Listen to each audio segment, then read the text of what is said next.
because I am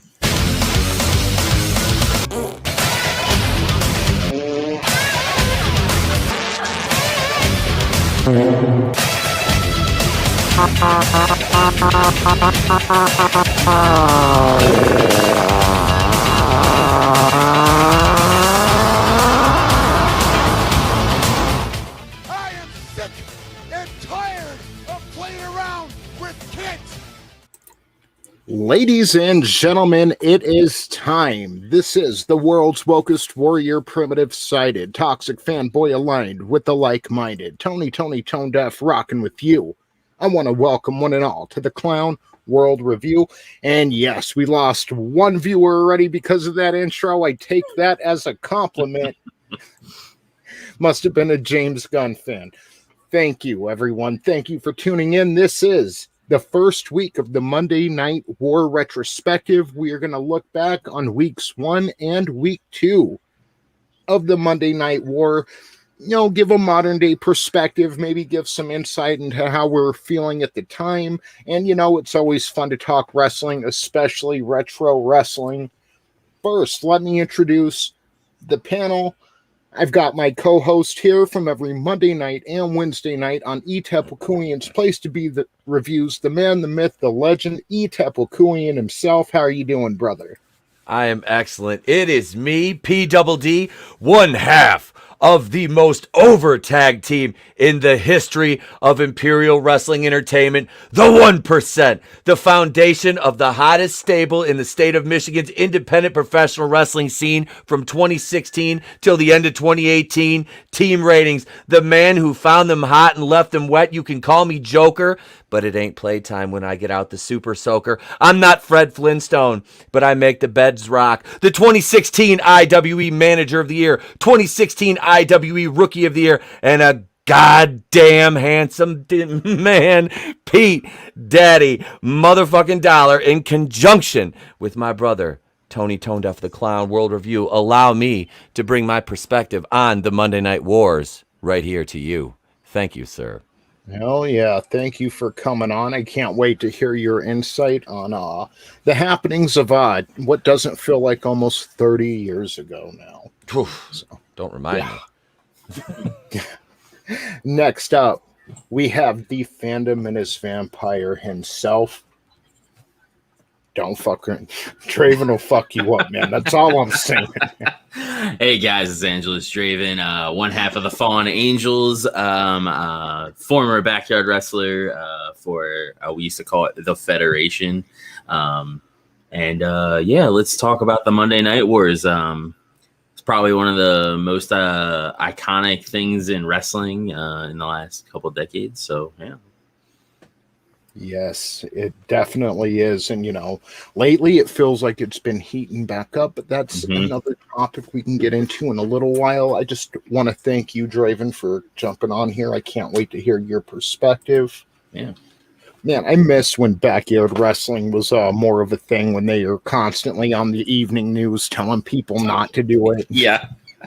And now we have all the stars of today who grew up doing it, you know? Yeah, Dude, that's why I like the Miz, like his whole like thing. That's what he used to do when he was on the railroad. He would talk about it and do all that stuff. So like everybody, I hate the Miz. It's like you might hate his character, but I like the journey that he went through to get to where he is. My profile picture is me when I used to come down to the ring. I know, back in the day. So we had like a box and everything there that's behind me. I actually put a guy through the side of it, and it was unintentional. Like I didn't expect it to happen. And those are like the best moments where you are doing something and it's all improv, obviously. But I put him through the right side, like looking straight ahead at it, the right side, and he did like the fake, like you hit the side of the thing. So I was like, all right, well, let's go to the other side. I do that and right through. And I'm like, okay. Because I thought he was going to do the same thing, but nope. Oh, dude, that is that's always fun. I love like improv spots. And for me, that was a lot of it. You could tell like who's trained how by the way they call their spots in the ring. And calling spots on the fly is always fun. And this, Tony, I'm gonna share something real quick. All right, just real quick, man. This is Draven's talking about spots. This was my first night right here in IWE, and one of the fans shot this. I got the audio muted, but this is what we did. This is the promoter of the company. It's me and my tag partner. This is what I did the first night in the company. He's like, hey, go out and get a fucking table. I'm like, oh, we get to get a table? All right. And I'm not working in jeans. I was managing that night. I wasn't working, so right here. Nice. Why did they record in portrait though? I don't know. I don't know. But yeah, that was my first night there, dude. He's like, just go out and get a table. We're gonna put. I was like, oh, okay, let's get the table then. Sounds good to me. My match was a hardcore match too, so that's why we were like doing whatever.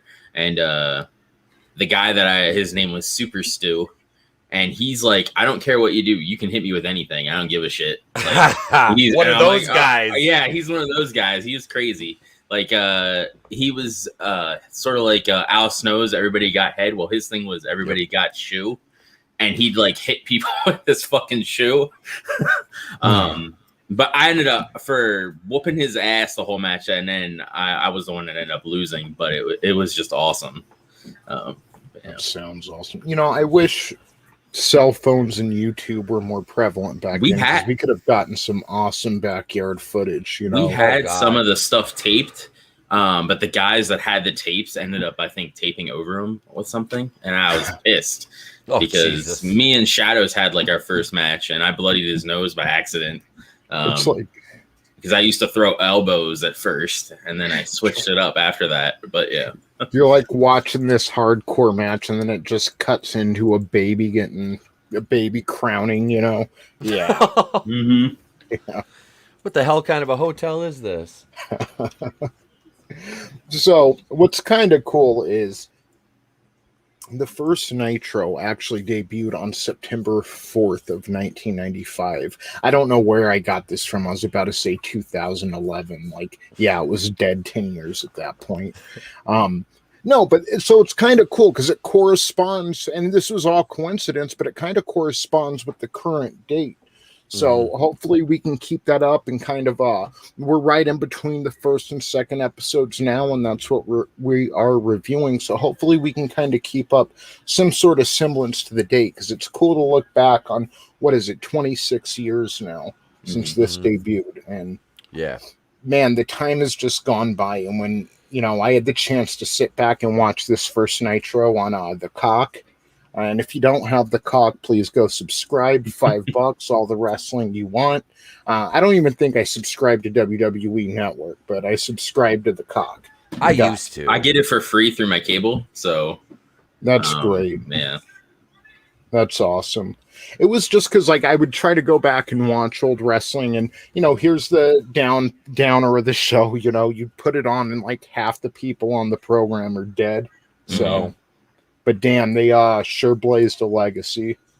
And, you know, wrestling hasn't been as good since this time. So, you know, they really put in everything, and at least there's something to show for it, because it's not just, oh, well, for its time, that was pretty good. I mean, this is one of the peaks of professional wrestling as a whole, I would say. You know, this was the pinnacle, the apex of it, and the downfall after that, honestly. Until recently, you know, you look at, like me, I always said the death of wrestling was the day Vince McMahon showed up on fucking Nitro. That was the day wrestling died for me. Vince effectively had bought his competition, killed everything.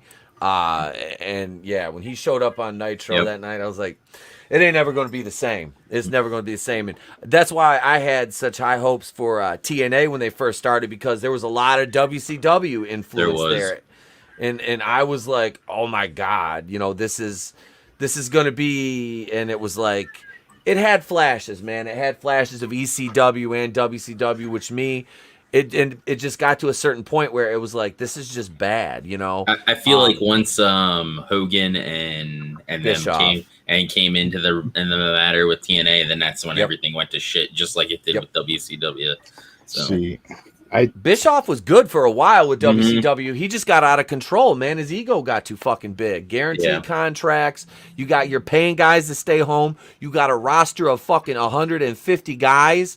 When you're doing 9 hours of TV a week plus house shows, it's like you can't work all these dudes, man. So that was a problem for them. But you know, he took the low road too. Like, I like Bischoff and what he did is great, and I think he's a great guy now. I mean, he's done some really cool things for people that I know. But back in that time, you know, all's fair in war, you know, and he did some pretty shady things before. You know, and they were the aggressor. They kind of went after WWF. They jumped in their time spot. They were giving away WWF's results, you know. That's one reason I genuinely feel like AEW is going to leave a bigger legacy than WCW is because, you know, they may get in a cheap shot. CM Punk may say something like, you know, I was never going to get well remaining in the place that made me sick in the first place. But they really, it's the product that outshines everything. The wrestling, the storylines, the presentation, just the tone and feel of the show is just spectacular. And I think, you know, they can ride that wave to the top if they just remain consistent, keep the passion, keep the effort going. And I wasn't sure about Tony Khan at first, and now I'm like, this is a wrestling promoter where Vince McMahon, and you know, I may have taken this from the great Wade Keller over at the PW Torch, go check them out, but he's made this point 10 years ago that Vince McMahon is no longer a wrestling promoter, he's a wrestling presenter. He presents things, but they don't hype anything up. They don't really promote how a wrestling promoter may have back in the day. They expect you just to show up because we're the only game in town. That's not the case anymore. And Tony Khan has definitely reminded me of what wrestling promoting actually looks like. That, and then like Etep had mentioned how WCW had like such a huge roster, but they didn't have enough time for like people to shine. At least with AEW, they have their two main shows that are on TV, but then they have two YouTube shows that they do. So it gives those younger guys or newer guys time to shine on there, and then potentially make their way to the main roster. Or not necessarily a main roster because they don't really do it like NXT, but and there's room to actually there's room to have people on those and then overlap as well when needed as well. You know, that's. Oh, go ahead, Tony. I'm sorry, bro. I was just going to mention that you and I were just discussing the Flying Brian Pillman versus Johnny B. Bad from Fall Brawl 95. And I mean, that match, Draven, you got to go back and watch it. It's the opening match, Fall Brawl 95. Dude.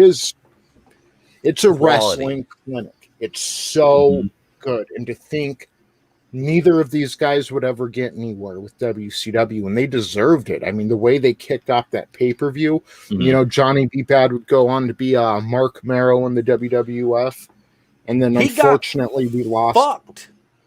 He got fucked over in the Fed, man. He brought his rat in. Brought his fucking rat in, and look what happened to him. She outshined him. Ever since he let that bitch power bomb him on TV, nobody took his ass seriously after that. You know, got to display his talent in the Fed. Nope. He peaked in WCW because when he went to WWE, he was over as fucking WCW. Yeah. It's like, and they saddled him with his real name, and it was just like, you're a boxer and go. Oh, you have a hot wife with big tits. Well. That's basically what happened to him. Like I said, Mickey James. Yep. She's just Sable was huge. Sable was for a minute there, like when she ripped off her shirt and had the black handprints on, which would probably be called racist today. But I mean, she was over as shit too. You know, she was and it went to her head, and that's why she got released. You know, she wanted that Stone Cold money. Like, you ain't that good, sweetheart. But no, she and definitely she couldn't was work. a trailblazer. Yeah, I know. She couldn't work. I know. You know, at least she tried. Like Sonny wouldn't even. Sonny was like, "No, I'm not an in-ring performer. No," or she that would have been a good feud. Yeah, she was just hot. That was it. You know, Sonny was. I loved her. I was so when she was managing LOD, and even before that, when she was in ECW with Candido, you know, damn, yeah, she's fine as hell.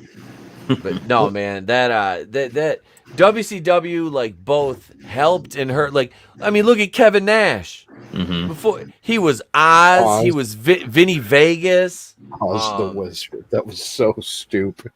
It's Oz. It's Oz. That was the fucking worst. You've got big, sexy Kevin Nash, and you're fucking putting a white beard on him and sending his ass out there like he's fucking Gandalf. Like, this is wrestling. We want RoboCop.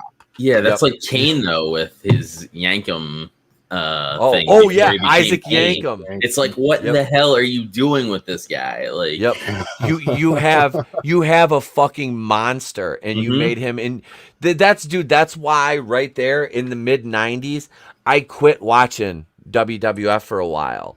Like, I would record it and watch it like a couple days later.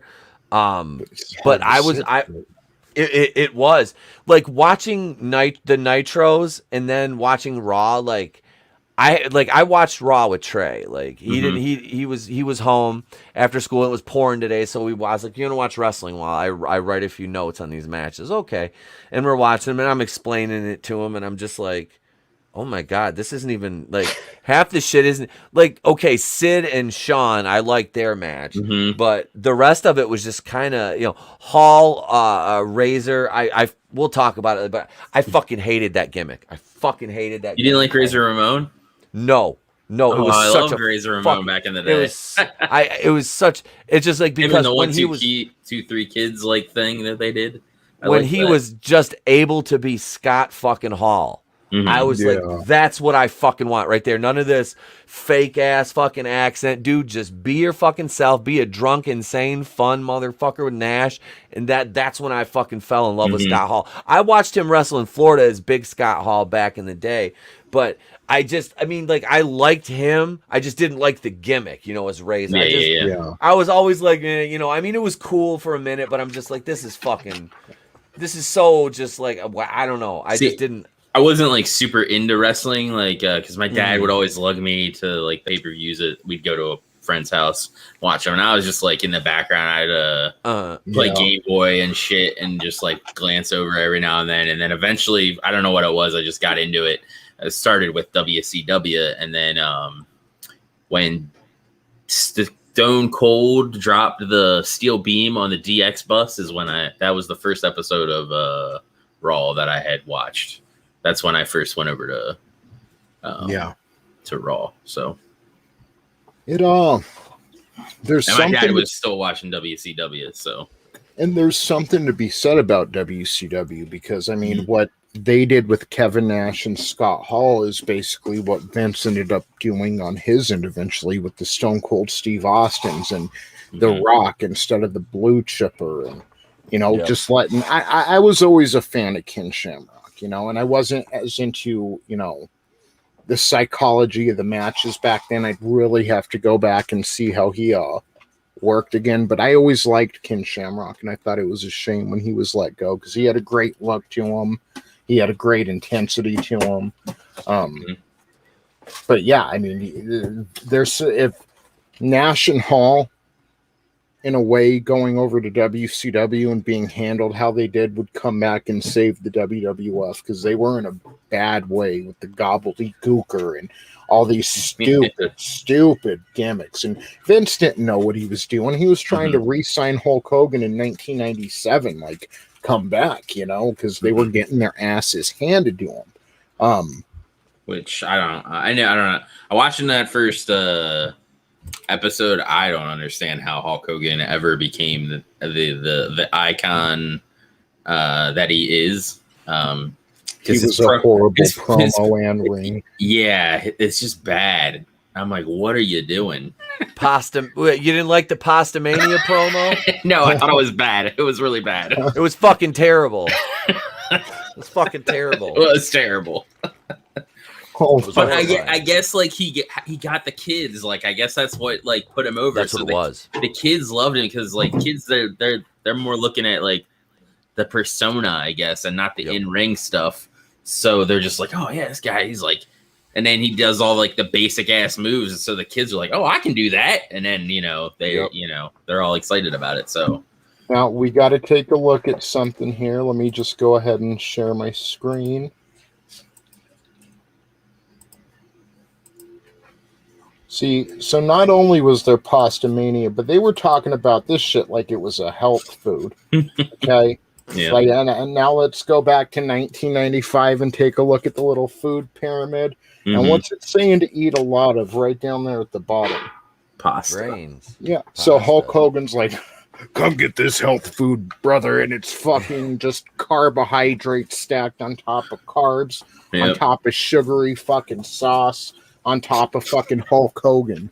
Like, there's nothing healthy about this. Wait, wasn't that what Bubba the Love Sponge's wife was eating? Oh, God. I'm just saying, so it's kind of funny going back 30 years and, okay, get a little bit of broccoli in, maybe one carrot inside your boo, but eat a whole fucking loaf of French bread and a plate of spaghetti if you want to look good. If you want to make it to the beach this summer. Nothing screams healthy like eating a whole fucking baguette, Which makes me, naturally question the government when it comes to health. But I mean, luckily there's nothing to compare that to today. Pray to the Fauci candles. 6 to 11 servings of fucking... Is this supposed to be a week? 6 to 11 servings of fucking pasta a week. And, okay, 3 to 5 vegetables, Do you remember the old animated commercials for these? They used to show on Saturday mornings with the foods dancing around and shit. Maybe. Yes. Tony, I know you remember them, dog. I know you. Ourselves a snack. Like, yes, dude. That just made me think of it. Yep, that just made me think of that shit. Hulk Hogan's rockin' wrestling. You should be in basic training for that kind of food pyramid. Yeah. Like, holy shit. I gotta remember, I'm not used to hosting, so like a whole slew of comments went by before I started highlighting them. So my bad, guys. Bear with me. I'm kind of new to the internet. And let's go. It's his first day. Mm-hmm. Yeah, it is. Let's go ahead and jump into this first Monday Nitro. Yeah. Now, it was coming to you live from the Mall of America in Minneapolis, Minnesota. This was September 4th, 1995. And there was no corresponding Raw, as, there were dog shows to be had. That's what people wanted to see, was the Westminster Dog Show, which means Nitro pulled away with a 2.4 rating for their debut. The show kicked off with the commentators Eric Bischoff and Steve Mongo McMichael making his WCW debut, and they were soon joined by Bobby the Brain Heenan, which I love that guy. It sucks what happened. And it's good that, he beat his battle with cancer, but the guy was just never the same. I mean, Bobby Heenan, he's just great. He really is just great. He was, I don't want to say he was like the Jerry Lawler of WCW, but I mean, God, I would love to just sit in a room with Lawler and Heenan and listen to him talk for about 30 minutes. And just 30 minutes. After then, I think I would be fed up. But God, probably. I really miss Bobby the Brain Heenan on the mic. He would always make me laugh randomly in the middle of a wrestling match. Him and Shivani and Tenay were a really I like them together. I love Mike Tenay in WCW because he gave you so much of a analysis of like the luchadors, he knew the lucha style. Tenay, the professor, Mike Tenay. Bischoff, Bischoff, Mongo sound like ass. My God. Mongo's he was as good of a commentator as he was a fucking worker. Let me put it that way. And if it wasn't for him, Steve Austin would have never gotten to beat his wife. So we got to give credit where credit's due.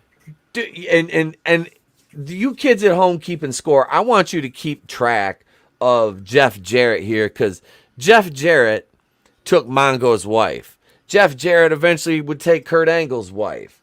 Now, I just want you guys to know that there's two reasons women get in the wrestling business, and they're both the same. So I think the Mall of America is still open, Nano Reaper, but sorry, I didn't know. Sorry. Is Pasta Mania still there? I want to go to Pasta Mania. Yeah, it's right next to WWF New York. What about the WCW Bistro? Didn't they? Remember they had a restaurant too. That was out here. It was in Vegas. Yeah, never went. Vince actually, he bought the what was the Debbie Reynolds at the time. I was going to say it's off of like Charleston and Fremont, like anyone knows where that is. But he bought the Debbie Reynolds casino and was going to turn that into the WWF casino, and then plans fell through. I was sad, man. I was looking forward to that because that's when they were on fucking fire. A whole WWF casino, sign me up. Yeah, that'd be cool. Yeah. I know in Fremont too, because that was probably my favorite part of Vegas when I was there, Fremont. Same here. I'd much rather be downtown than on the strip. I like Fremont. It's like, again, you get the light show. You have the whole Fremont Street experience, which is for free. If you don't have a penny, you can walk down Fremont Street and enjoy that. But it's just better. Drinks are cheaper. It's more local oriented than a tourist. The strip is kind of just turned into a big fucking shopping mall with slot machines. So you're saying when I come out there, that's where I need to go, is just Fremont? I think so. I think so. They just built Circa down there, which is like the first from the ground up built casino in decades, and that thing is beautiful. In fact, I've shown, like anyone cares about this, we went to a deli called Saginaw's that I was showing you, Etep, and that's where it was downtown over at Circa. So back to the show. Before we get off on delis and shit. Yeah. Because I could always talk about food. Same here, dude. Especially good delicatessen food. Like, I'll have gout by the end of the live stream. I don't give a fuck. So, since we're just jumping into this, our current champions as Nitro debuts, the WCW World Television Champion was the Renegade. The tag team champions were Bunkhouse Buck and Dick Slater, who later go on to film Brokeback Mountain. The WCW US champion at the time was some no-namer named Sting.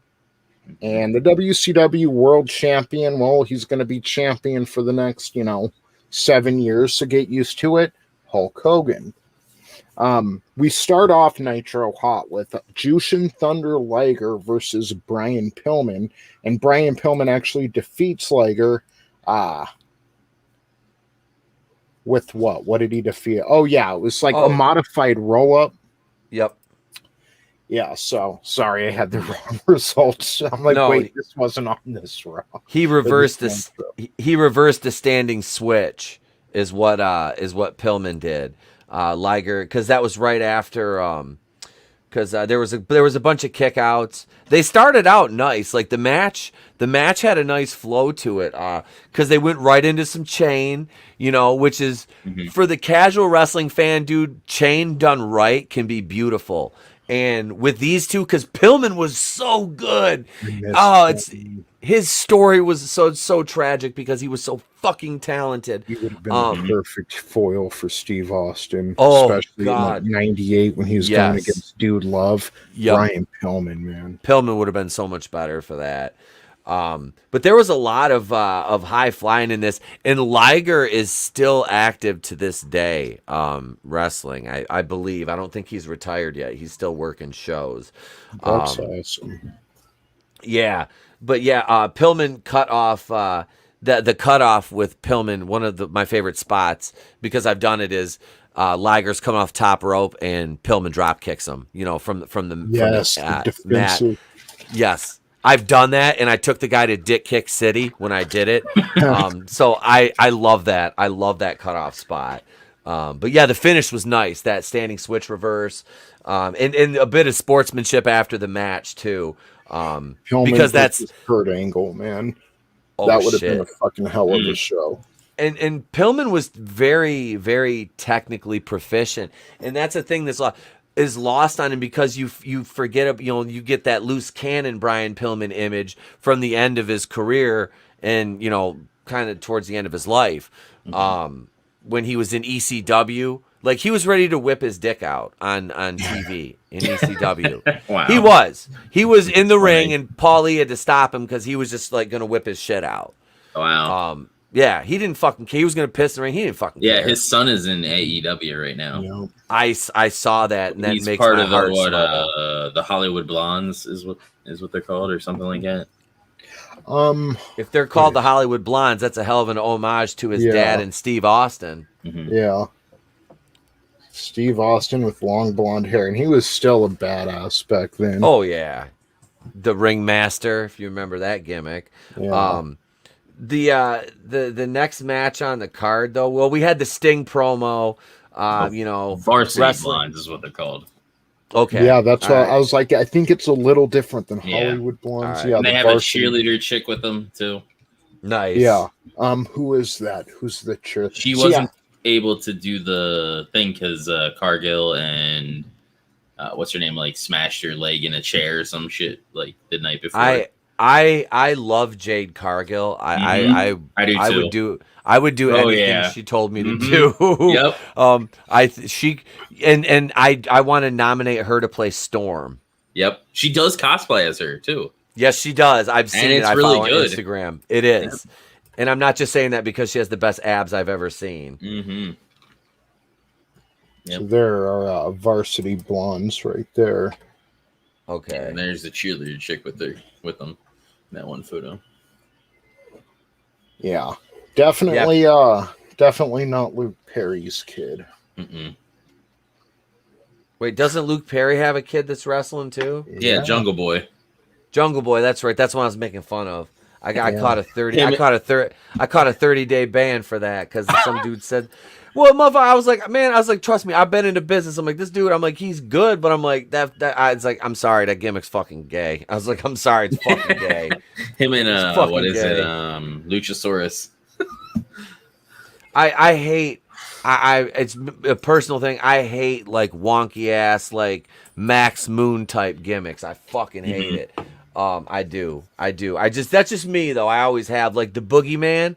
I mean, I laughed at that shit, but I'm like, I wouldn't put this motherfucking worm spitting toothless bastard over. Fuck that. Get out of here. Vince loved that gimmick, and he did would sneak up behind everyone like, "I'm coming to get you, Stephanie." Yep. And Vince was like, awesome. hey. Vince is like, do my wife, and Boogeyman spit worms on her. He's like, no, really, I mean, do my wife. Here's the 1,000. Just do her. He's like, I need an excuse to sleep with Trish again. Trish Stratus still looks damn good too. Oh, hell yeah, she does. Yes. This is Trish. So after the promo, the Sting promo, because he's building up to the match with Flair tonight for the U.S. title, you get the Bischoff pre-recorded segment with him and Hogan at Pastamania, brother. Yes. Mm-hmm. And then because they're building up the match because he's working Big Bubba Rogers, Big Boss Man, and that's so bad. Dude, I love Ray Traylor, but that match was shit. Like he super oversells like punches and shit. Like yes, and it looks like there's overselling where it looks real, But then there's overselling where it looks like fucking cartoony, and it was like cartoony as fuck. It was. Yeah. It was. But we got a good match next because we got the U.S. Championship. We got Flair and Sting. Mm-hmm. Yes, where Lex Luger, iconic moment. Before the match, Luger, who was just wrestling a house show for WWF the night before, makes his way out. And I gotta say, the fans made some noise for Hogan. And I think this show was the perfect example of why Hogan needed to turn heel. Pretty sure they were chanting Luger louder than they were Hogan that night when Luger stepped out. Mm-hmm. Yeah. And he was on fire. His plans to be the next face of WWF had fallen through. I know he was supposed to beat Yokozuna for the title. I believe it's SummerSlam, or was it WrestleMania? But he ended up winning like via DQ or countout or something because he was running his mouth the night before at the bar, telling everyone he was going to become the WWF champion, and Vince didn't like that. Let's not forget when Homegirl was in the Straight Edge Society with CM Punk, she was actually let go because she was having a drink in public. Like, no, you've got to stick to your character. Oh, what the hell was that girl's name? She shaved her head. Yeah, she was. I felt bad for her, had man. A drink and got fired. Damn. Yeah, I felt bad for her because like I've smoked weed with fans before. Yeah. Well, she's supposed to be straight. Yeah, I know. I know. And same thing with Luger. He was breaking kayfabe, telling everyone what was going to happen. So he ended up getting punished. And I don't think he ever won a WWF championship because of that. No. And that's well, had he gone into I can't remember when did he do? Yeah, he did the narcissist gimmick, didn't he? When he was in the Fed, but that was before he did like the All-American like Lex Express shit he was doing. Yeah. Vince, that was one of those gimmicks Vince had created and then was deciding who to hand it off to, and Lex ended up being the pick for that. Yeah. So, after I can't say a failed WWF run because he definitely had more recognition after that. More people just knew who Lex Luger was. But he arrives, stands out there for a minute, kind of trips Ric Flair and Sting out. He goes to the back. They wrestle a great match, which looking back on, I mean, knowing what happens to Nitro and knowing how it goes out, it kind of meant a lot to me to watch them wrestle that first match on Nitro. And in WCW fashion, legendary match. How should it end? DQ. Arn Anderson and Ric Flair were actually having a bit of beef at the time. It seemed like the Four Horsemen were splitting up. Or at least there was some problems within the Horsemen. So Arn comes out there, causes a DQ. And while that's going on, Scott Norton makes his way over to the commentators and starts demanding a match, and he can beat anyone in WCW. And we get the Nitro debut. Take it, Etep. Of motherfucking who? Macho Man. Oh, yeah, Macho Man Randy Savage, brother. I'm coming for you, Flash Gordon. Oh, yeah, you want some of the Nacho Man? Bring it right now, brother. I'll take you on. Come on, bring it. Oh, yeah. I think I gave myself a fucking aneurysm. Nice. The commentators and security, they were holding Macho and Norton back. Yep. Macho gets in the ring like, let's do it now. And Bischoff threatens Norton, if you get in that ring, you'll never wrestle a match in WCW. So they get them split up and they go to a commercial break. And when they come back, Bischoff announces that Norton versus Macho has been signed for the next week's Nitro in Miami. Yeah, it was in Miami. I have to point out something, Tony. Before we went into that commercial break, though, we had the promo package for Sabu airing. Yes. And I can say from personal experience of over probably 3 years, Sabu's a dick. Sabu's a dick. You can tell from his wrestling. Fuck Sabu. He ruined Melissa Coates' life and ran her into the ground. God rest that woman's soul. Because she had a fucking bright career before she hooked up with that fucking loser. So fuck Sabu. But I used to respect the hell out of him. I loved his in-ring work. But yeah, I got the opportunity to work shows with him. He was supposed to put me through a table, and I told the promoter, no, fuck that. I nope. They didn't even gimmick the table, so I'm like, nope. But yeah, you got that promo package for Sabu airing, and yeah, he ruined her. She looked like, yeah, she had collagen, and she got the big ass fake fucking yeah. She no at the beginning he's coked out of his skull right there, dude. Motherfucker tried to buy weed from me a couple times. I just told his ass, no, fuck you. I was just never a fan of his, and like, yeah, he did some cool stuff in ECW, but it was just like I was more of a Dudley's, Rob Van Dam, Mike Awesome, like. Oh, Mike Awesome, dude! I can't wait till we get to talk about how underutilized he was, on in every company he was in except for ECW. Well, we had to push Tank Abbott. Yeah, fuck Tank Abbott. Oh God! So we got the Sabu thing, and then hey. Mean Gene, remember, he was in the ring, and he congratulated Mike Hill from Coleman, Alabama, who won a brand new 95 Harley Davidson Softail from WCW in a giveaway. Yeah. Now WWE is only giving away Z-Pack and best wishes on future endeavors to AEW these days.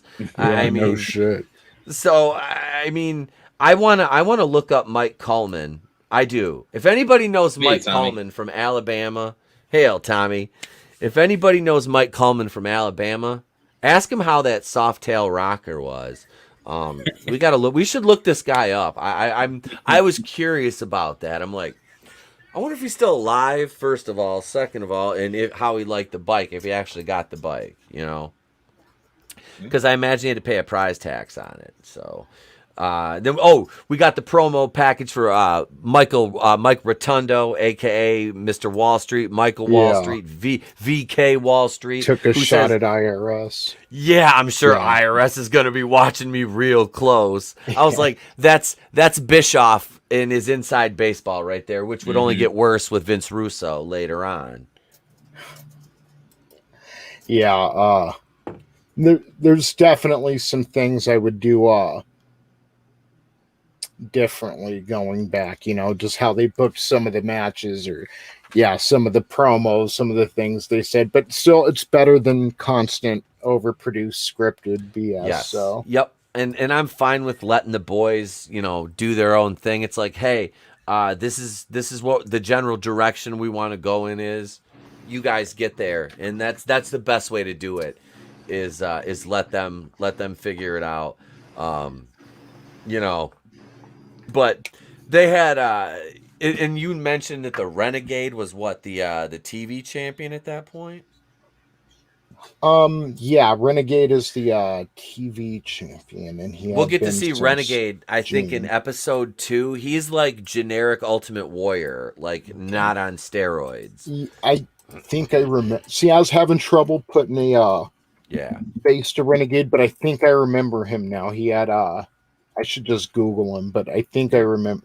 There were so many people that would come out on the undercard. Sometimes you'd forget they were even signed to WCW. You know, you'd get a Mike Enos every few months. Like, oh, yeah. Mike Enos, Wayne Bloom, Rick Fuller, Jerry Flynn, Eric Watts, Dale Torborg after the Demon. I got all these dudes created on I mentioned Rick Fuller. I'm trying to think who else, because I got all these jobbers created. Remember Crowbar? God rest Daphne's soul. I love Daphne. I loved her. I did, that crazy bitch. I loved her. She was badass in TNA. That's when I really she looked good. But yeah, that's later on down the road in WCW. Right now we got the main event. We got Big Bubba Rogers, aka the Big Boss Man, Ray Traylor versus Hulk Hogan. And it's odd because these two would later on go into be, running mates in the NWO together, because Bubba was in the NWO at the beginning. Yeah. And he was inexplicably wrestling. I was like, why the fuck is he wrestling in a suit? I couldn't remember. I was like, your name is Big Bubba Rogers and you're wrestling in a suit. Yeah. I don't remember the exact context of that, but No, I can't remember that gimmick really. why was he in a fucking suit? That's gonna get me now. Regardless, it looked like shit. Like, it did. And he's a guy, and like, what are you doing wearing that while you're? It's a Hulk Hogan match, so it's under 10 minutes anyway. But yep. Still, I mean, that takes some cardio to get into the ring, and you get warmed up pretty quick, I would assume. So, yeah, wrestling in a 3-piece just doesn't sound like. Who comes up with that? Who's like, you know what you need? You need a nice suit when you're out there, dude. That's what my tag partner used to wrestle in. He did the suspenders because he did a mafia gimmick, and that's kind of like when I came in. We did like I used the name Kardashian one night just to fuck with people. But yeah, he did that. He had suspenders the whole thing. I was like, and I called him out on it one night. I was like, "Hey, Big Bubba." He goes, "Shut the fuck up." I was like, "You do, man." I was like, "You got that Big Bubba Rogers." He goes, "Am I that fat?" I'm like, "Maybe." But yeah, it was that. I wrestled in dress pants like maybe once or twice when I first started because it was like an impromptu besides ring gear. No, dude, me too. But I had John Cena in his shorts, his jorts. Like, yeah, dude. Jeans. So I like a hardcore match is one thing. I'm sorry, Etep, but just when you're in fine. the ring, I don't know what it. I just feel like you should wipe your feet on the apron. You should wear your every fucking time you get in that ring, you wipe your fucking feet. I don't care if you're a heel or a baby face. You wipe your fucking feet. Yeah. And I just feel like wrestling gear is like, it even took a second to get used to CM Punk's pants, which I can understand at his age. He's like, I'm not trying to wear a fucking, briefs out there anymore. The Spanx. Yeah. But, some kind of wrestling gear, because it just makes it for me. I know it's stupid little lightning bolts and stars and just these simple designs, but they just set the tone. No, then you look like a real worker. You know, and to me that was it too. Like I didn't want to wrestle in dress pants, but we had ordered matching gear and it wasn't there yet. And it's like, hey, you got to work a couple TV tapings. I'm like, so we'll make them impromptu. It's like I come out there managing the stable, as the kind of muscle, the enforcer. And then all of a sudden it's like you're working the fucking match. Hey, all right, it's a fucking tag match. And, Pete Daddy Dollar is going to fucking be my fucking tag partner. And here I come out there and it's like, oh shit, So it works for a short period of time, but once I was working every taping, it's like, no, my gear's here, because then you look like a unit. And that's why I made sure we got fucking t-shirts. I'm like, these motherfuckers didn't have colors or nothing. I'm like, we're black and white. We're doing the letterbox with the hashtag team ratings, just like the NWO. That's what the fuck we're doing. It's going to sell. And we're selling shirts $25 a pop. To the fucking babyface fans who were just throwing garbage at us and calling us motherfuckers. So psychology in this business is so much of it. And you were talking about gear, and the jeans thing pisses me off because we're going to talk about a match where in a tag match, 3 out of the 4 participants are wearing fucking jeans, and it drove me insane. I hated it. But that's on Raw. So the main was, leading. This is leading into War Games, obviously. And you've got this, you've got Hogan and Bubba working, and this match goes as planned. Heat, hope spot cut off, double down, fucking Hulk out. They weren't popping for him. No, like when really he started. When he started the whole no selling routine, and he's shaking his head and then points you, and I mean, they couldn't care less. They had just watched Brian Pillman and Jushin Thunder Liger, tear it up, and Ric Flair and Sting, and this was a bad match by all accounts. Yeah, it really was. Oh, Hogan and Rogers? Yeah. They, and they'd worked together in WWF when he was Big Boss Man. Yeah. And they had more chemistry then, because if you remember, it was Hogan and I think Macho Man. Yeah, it was the Mega Powers versus the Twin Towers or whatever they were called. Wasn't there the Twin Towers? Yeah. Yeah, so it was because it was Boss Man and Akeem, the African Dream, who was inexplicably white, but he was managed by Slick, the Doctor of Styles, who was indeed a black man. So I think that got him a pass. Yeah, he got the quote unquote pass. He was from South Africa, bud. So yeah, they wrestle a crappy match, which Hogan obviously goes over. Then the Dungeon of Doom hit the ring, and before they can do too much damage, Lex Luger runs in and makes the save. They clear the bad guy, or they clear the heels out of the ring, and then they start having a stare down. Then you get, who was it? Sting came out. Was it Sting and Macho? Sting and Macho. Because they're Team Hulk leading into War Games. Yeah. Yeah. So they try to help cooler heads prevail the situation. And that's when Mean Gene Okerlund actually steps into the ring with a mic and asks Luger what the hell he's doing in a WCW ring. And Luger says, he's tired of playing with kids, which, you might have seen at the beginning of the show. Just kind of a weird statement, but he's tired of playing with kids. He's walked down the same roads as Hogan. They faced the same opponents. And now he's here in WCW because he wants to go after the real champion. He wants that gold. And he does it he doesn't mean any disrespect. He just wants to prove himself. And Hogan says, look, man, you don't have to wait for an answer. I'll tell you right now, you want a shot at this title? Next week on Nitro in Miami, you got your shot. Yep. So, an exciting end to Nitro, definitely. I would, I don't remember watching this live, but I know. I do. Yeah, I didn't see it live. I did. I could imagine it was very exciting to have a new option because WWF was pretty stale in the new superstar era or whatever they're calling it. It's almost, I almost want to liken it to where Marvel's with Endgame now. There's just naturally going to be a drop off, and then finding that next star with drawing power. I mean, Vince was struggling, and as great as Bret Hart was, he just wasn't on the same level as Hulk Hogan in terms of popularity. No charisma. Yeah.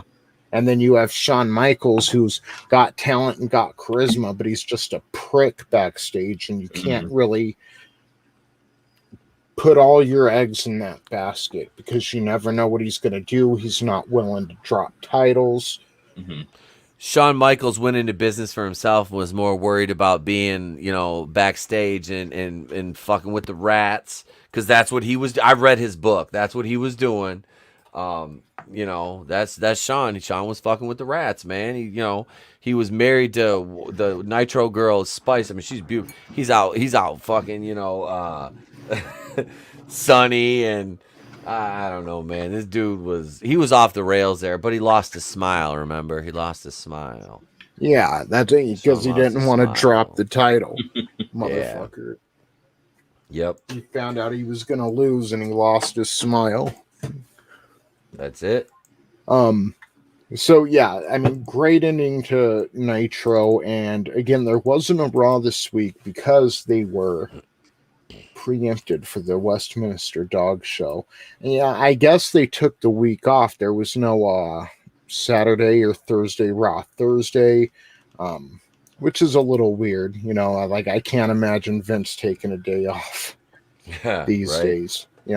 Like even yesterday he didn't show up to Raw, but he was on Zoom, from what I understand. Got to keep him under your thumb. So fuck that guy. He's a piece of shit. I hear the rumor the reason why they keep dropping people is because they're trying to stay in the black.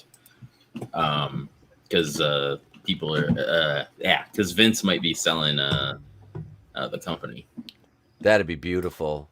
Don't let Stephanie and Triple H have it. The thing is, I'm hearing Disney.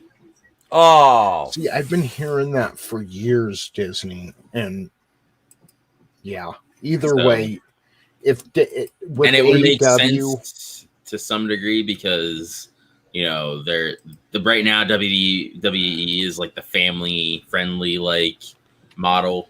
They're gonna get slaughtered if he sells to Disney. They're gonna get fucking slaughtered. And AEW is a very inclusive place. They're not woke, but they're they treat everybody like an individual, and you can't really use the old Disney tactic of, well, if you're not watching us, you're racist. You really can't pull that over on AEW because number one, the product's too good, and number two, it's simply not true. They'll still attack them, though. You know that. You have Nyla Rose, for Christ's sake. They're done for if they sell to Disney. If they sell to Disney right now, when AEW, I mean, after that last pay-per-view, that shit made waves. They're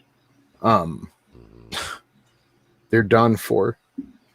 So Vince better hang on just a little bit longer and get his ship sailing straight again, because and honestly, I keep hearing, well, if he would just retire and Triple H takes over. No. Triple H, hell no. Triple H single-handedly politicked his way into fucking hitting the brakes on one of the best time in wrestling because he thought he should be at the forefront, and the product was never as good with him at the forefront.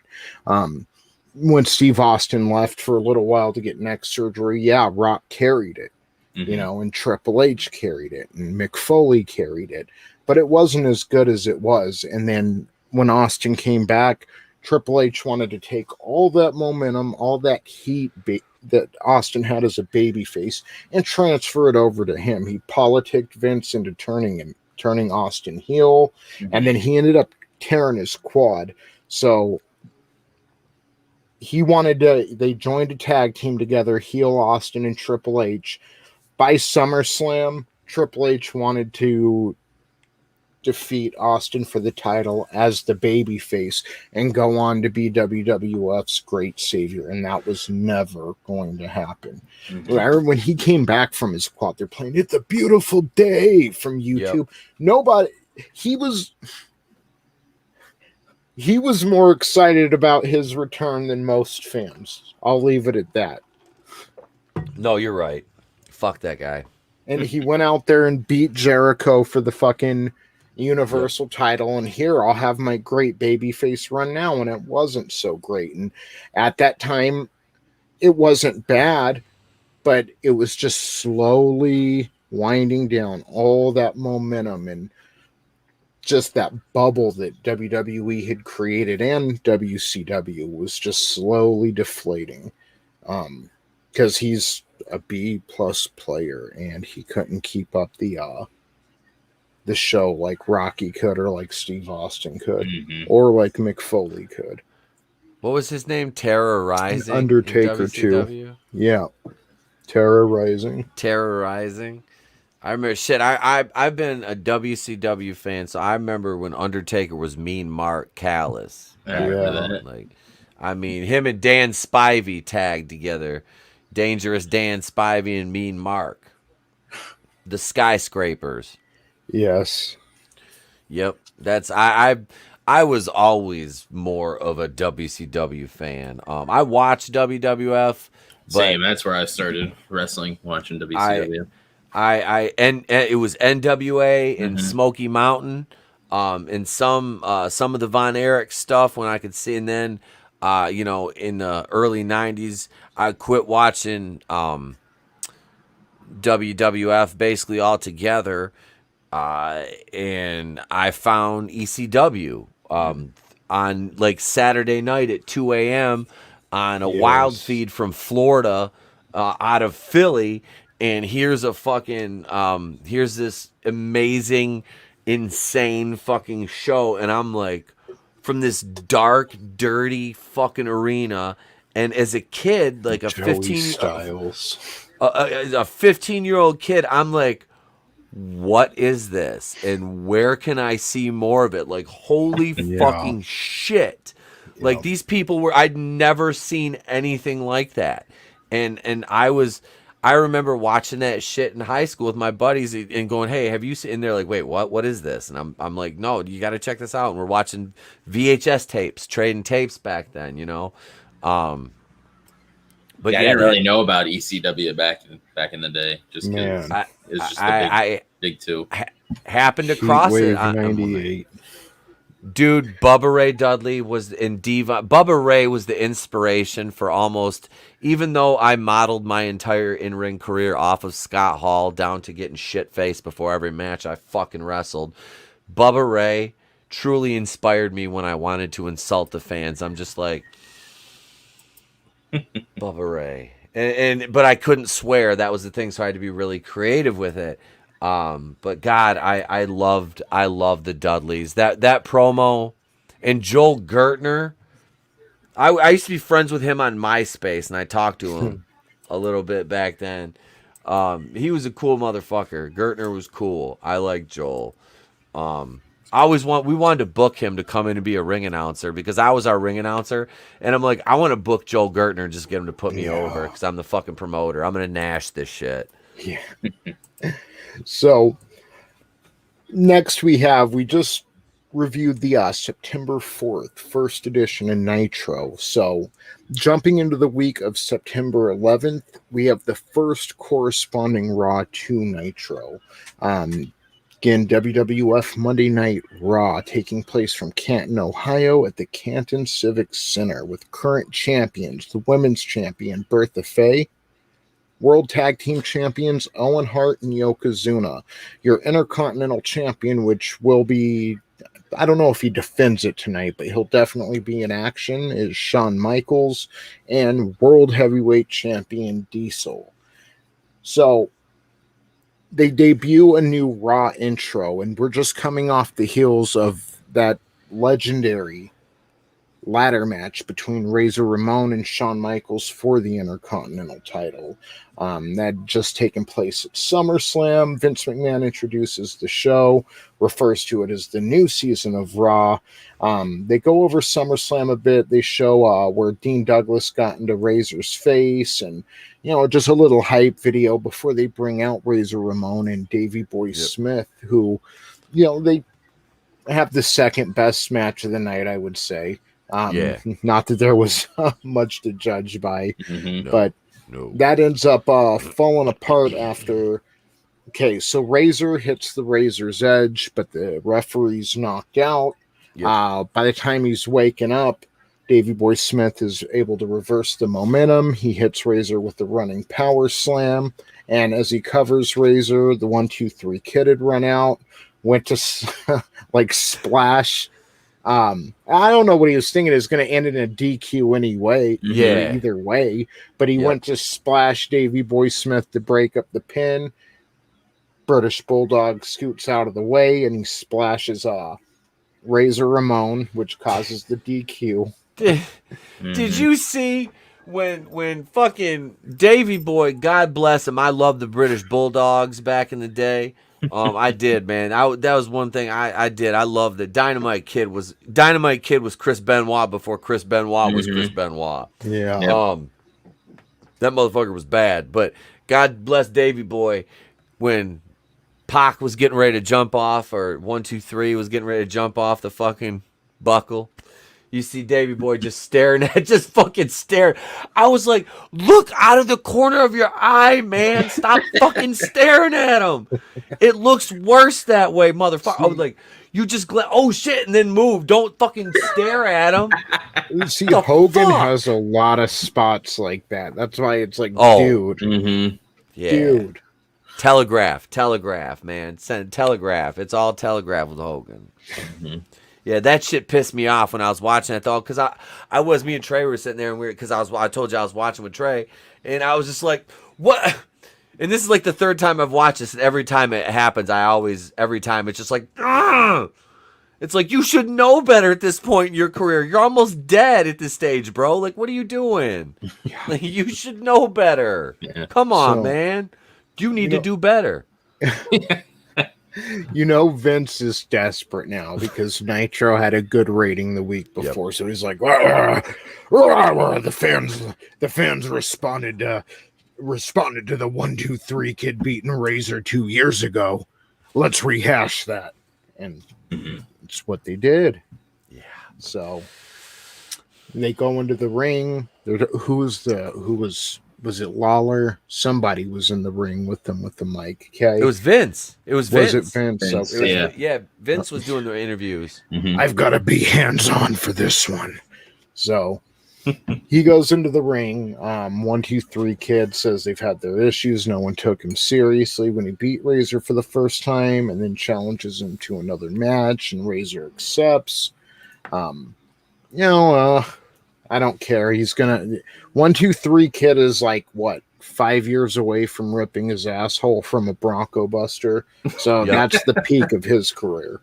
Yeah. So next up we have the Smoking Guns, Billy and Bart Gunn versus the Brooklyn Brawler and Rad Ratford, who he's Terry whatever Rad Ratford. All these motherfuckers, 3 of them in fucking jeans. In one fucking match, Vince. One fucking match. On fucking national TV, you got 3 guys. You might as well put them in Canadian tuxedos, all denim, Levi Strauss. You fucking asshole. Like it looks bad. Like you've got the smoking. Okay, the Smoking Guns. I get it. Okay, that. But then you got fucking Brooklyn Brawler. You got Doofus over there. In his fucking jeans, and you got Radford in like a pair of fucking those like almost like Timberlands with a singlet with shorts on. I'm like, the next time there'd be this much denim in a ring would be Road Wild 98. Jay Leno. Yeah, because that fool had 3 pairs of pants worth of denim on his fucking wrestling attire. Yep. Yeah, no, I think he wore a t-shirt, but the denim was there in spirit. It was. Yeah. So, I'm sorry. This match, bitch about this. Well, it went about as how you'd expect a match with 3 pairs of fucking dungarees to go. You know, it wasn't very good. Who even fucking won? The Smoking Guns went over with they hit the Bart Gunn hit the backbreaker, and Billy came off with the guillotine leg drop. Yeah, and they pinned Brawler. Yeah. Yep. So elsewhere, Goldust is planning his escape one day for him and his brother to create a better wrestling promotion. But for at the time, he's in drag quoting Night of the Living Dead, and he's in a feud with The Undertaker at the time, and he's trying to rile The Undertaker up. So next up, speaking of The Undertaker, we have a soon-to-be brother, Isaac Yankem DDS versus Scott Taylor, and DDS ends up going over Taylor with whatever his finisher. Is it a DDT? Yeah, and he called it a DDS.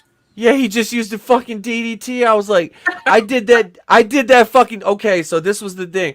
I do the Kevin Nash fucking corner spot, right? Irish whip motherfucker into the corner, come in, 3 side knees, measure him up, but I would run in from the other side of the ring and do almost like the Godfather had the hoe train. I called it the money train. I'd fucking charge up to the side of the ring, come in with a big splash. Motherfucker, I said, don't bump. I said, feed out to me, and you're going to right side, just bam, and I'm hitting you with a fucking quick DDT. And that's all Kane did, was a regular old fucking DDT. I'm like, that's his finisher?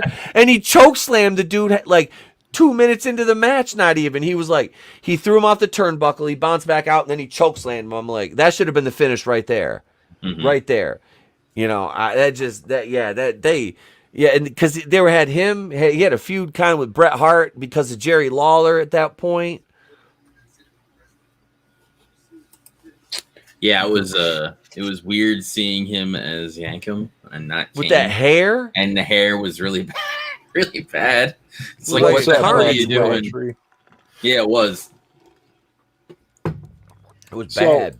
Yeah, not good times in wrestling. I will say it was neat seeing Billy Gunn in the Outlaws or whatever. That was Bart Gunn.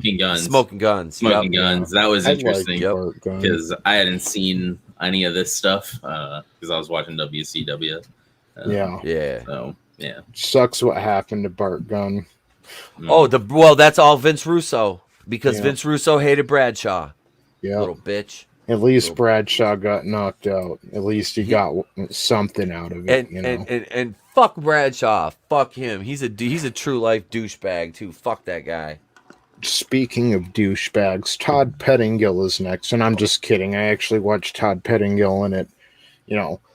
I hear Michael Cole, and I miss Todd Pettingill. I'll put it that way. Michael Cole is like the epitome of a clubhouse boy. Like, he's fucking terrible. He was just like Rock's foil for years, and that's where he was best at. Like when sometimes you can do something crazy like turn an announcer heel, and it just works. This didn't work. Like, Michael Cole as a heel was like that. Yeah. When people tell me wrestling wasn't bad 10 years ago, Undertaker wouldn't even wrestle that. He's like, he ain't calling my match. And they had to bring Jim Ross back to call his match. Fucking Undertaker, like, dude's got a lot of pull backstage. He's the locker room leader. And he said, I am not wrestling to that. He was the judge in wrestler's court back in the back. Like, that motherfucker was a judge in wrestling court. There wasn't nobody higher up on that roster than him ever at that point. When he was the sitting judge when they had wrestlers court, that's the OG right there. You don't fuck with him. You don't. Undertaker. Yes. Yeah. Yes. He and goddamn Farouk, Ron Simmons, and Bradshaw were his fucking enforcers. Yep. Like, that was legit. Like, that's why. Look what happened to the fucking Public Enemy. When they came out and they later on, we'll see that when they pissed off the boys, when they pissed off backstage and they went into business for themselves, the fucking acolytes came out and beat the shit out of them. They beat them right out of the fucking company, But yeah, that's Farouk and Bradshaw. Dude, politics in that business are as bad as they are in real life. I swear before Jesus. So what do we have? We had the main. We had Sid Vicious and HBK. Oh, yeah. And before the match, we had that nice little promo spot selling HBK's glasses in half. Yeah. And, maybe I should have brought this up before, but I'm pretty sure this is the first Raw where Bischoff gave away the results, by the way. Yes, it was. So, yeah. And I bring that up because one of those results he gave up was the main event, which is WWF Intercontinental Champion Shawn Michaels versus I wanted to like Psycho Sid. I did, but I did. Dude, did you see that big motherfucker do that kip up during that match? Like, out of that, because he did that side head scissor. He did the side headlock takedown. Sean transferred it into a head scissor, and Sid did a kip up. I was like, "Woo, big man!" with the fucking kip brother, up. I know exactly what you're talking about. And Pigomania is here to talk about wrestling with you, brother, because there ain't nobody that's bigger into wrestling than Pigomania. Because the pig is running wild with the tiny little paws and the big giant hair, and we're running wild all over your kitchen and stealing all your vegetables. What's going on, brothers? And not much, man. Yeah, man. What's up, bro? What's going on? And first off, let me introduce, ladies and gentlemen, Pigomania is running wild all over the stream.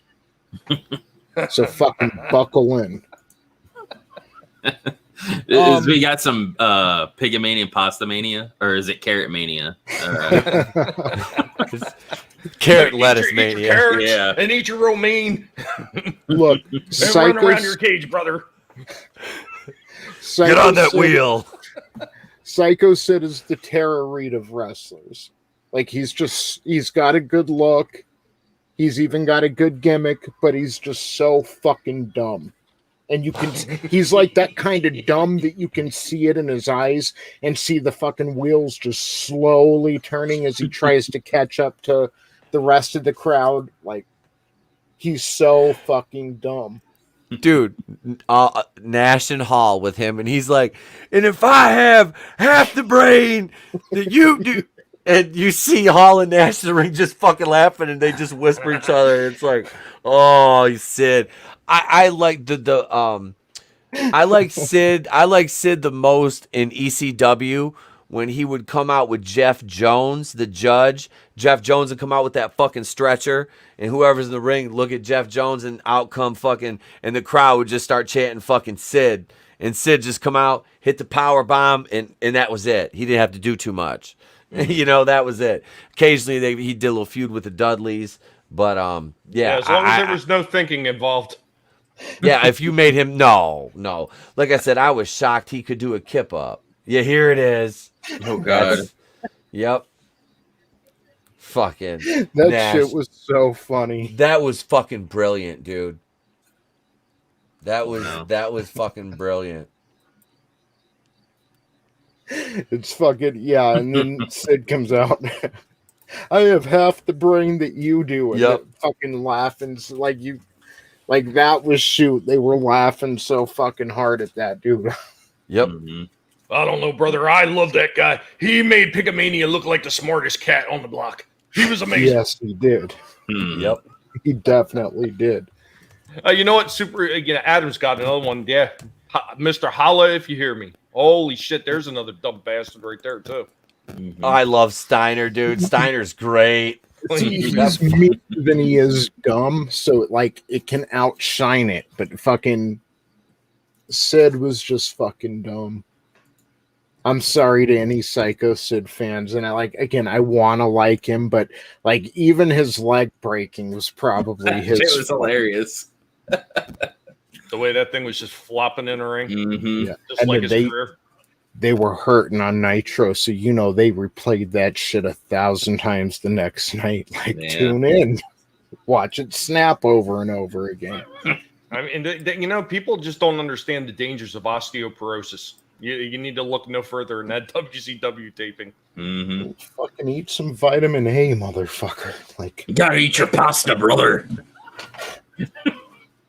so, yeah. Shawn Michaels ends up defeating Psycho Sid with Sweet Chin Music, and gets the clean pin on him. And then I hated this time in wrestling. He sat in the ring for about 2.5 minutes, strip teasing Mm-hmm. for all the girls, which, no matter how bad or boring WWE gets, at least I don't have to see, Playgirl's current cover models stripping in the wrestling ring anymore. And God, he has aged so bad. Yeah. Like between that eye and the balding, like holy shit, he doesn't even look like Shawn Michaels anymore. Mm-hmm. It's just so bad. So, yeah, he ends up defeating Sid, and then they go backstage. They go to a commercial, come back backstage, and Diesel and Shawn Michaels are in the back. Doc Hendricks asks them about their triple header match in your house. Okay, so it's a little confusing here. The WWF Tag Team Champs Owen Hart and Yokozuna. Is that it? What were they? Etep, are you back yet? And Draven. What's up? Yeah, it was Owen Hart and And if Yokozuna versus Nash and Michaels. And Michaels. But if Owen pins Shawn Michaels, then he gets the Intercontinental title. And if Yokozuna pins Diesel, he gets the world title, but it's a tag match. Yes. Mm-hmm. Yeah. So that was basically Raw. Then they hyped up In Your House. They hyped up next week. There'll be Owen Hart and Yokozuna take on Men on a Mission, and 123 Kid challenges Razor to a match next week. Was there ever a more useless motherfucker than Yokozuna? Was there ever? Oh, I'm sorry. Yes, there was. And his name was fucking Viscera. God rest his soul. Back when Rock used to say he was the youngest WWF champion ever, I figured this out myself because I'm like, Izzy, Yokozuna was like a month younger, or was born like Yokozuna had him beat by like a month. And I don't think that's the case anymore. Like Randy Orton won it really young and whoever else. But yeah, so that was a fucking lie. No, I remember they were Yokozuna hyping up that Brock Lesnar, was the youngest at one point too. Yeah. Yeah. I fucking hate Brock Lesnar. I can't. Yeah. Fucking He's a douchebag. He should have another stayed cycle. gone He's when a he left the douchebag. first time. Yep. He's a monster, and like again, like Scott Steiner, his meanness really shines through. But like, don't ever hand that dude a mic again, please. Mhm. I don't want him hear him talking about helicopters. And I like Brock, but he's just He's there. He's there for the normies. That's all Yeah. he's there for. Yeah. Yeah, because most of the normies don't understand how much he actually hates all their guts. Mhm. Yep. Yeah, he doesn't, man. He don't care about the fans. That motherfucker don't give a shit. He's a real life like asshole. He is just because he can be. You know what I mean? But I don't know, man. Like you were talking about Sid, and that's the problem. Like Sid was dumb as fuck, but if you put him in the ring with the right person, he could have a good fucking match. And Michaels and him, they worked good together. Even with especially with the size difference. You see Michaels, Michaels was backdropping him, and Sid was putting him over, so it worked. It worked for them. Sid didn't have because he was in WCW back in the day, and then he went there after his run and the Fed was over, and after he went to ECW briefly. But yeah, I just he never really captured, I guess, what he had. I don't know he was the WCW champion, but at that point everybody was WCW champion at one point. Yeah. So well, I think if you were going to round up Sid in one phrase, you would say that he wasn't a phenomenal wrestler, but he was a solid worker. Yeah. That's it. He was serviceable, he was a great monster heel. But if you hey, due to the basics, man, just meat and potatoes. You don't have to do anything, set the world on fire, body slam, suplex, pump the crowd, get heat, punch kick, and big man moves. He's good. But they try to make him do too much, and that's when the problems happen. But like really, I was impressed as fuck with him doing a kip up out of that head scissor. I really was. Yeah, especially being so big. That's why. Everybody My mom was WCW champion. She was. My mom actually won the title after David Arquette in a fucking house show in Saginaw, Michigan. She went over. She went over in a pack of Winston Light 100s in a pole match. I guess a commercial spot for the In Your House pay-per-view coming up too. I remember those In Your House commercials back in the day. They were great. Yeah. When they knock on his door. Brothers, brothers, if you want to talk about one of the most underrated wrestlers in all of history, brother, you got to be talking about the terror of the mat, the guy who walked down to the ring and people got terrified. You got to be talking about Gilbert, brothers. Gilbert. I love Gilbert. Oh my God, that was fucking hilarious. I like Dwayne Gilbert because I didn't like Goldberg. Oh, I liked Gilbert. Yeah, here's the funny thing about Goldberg. I couldn't stand him when he first came out in WCW. But towards the end of his run, after they had that bullshit match where they hit him with the taser stick and all that, and when he wound up, especially when he wound up coming to the WWE much later on, he actually started to grow on me at that point. I popped for him because he was a Jew. He treats the business like it's there to serve him. Oh, he does. And like even now, like he'll talk about, he'll come in making demands to Vince McMahon. Like, dude, you're like he was their answer to Steve Austin. Yep. Which it was never. Now that being said, Goldberg versus DDP Halloween Havoc '98 was one of the best matches I've attended live. One of the most exciting matches, I should say.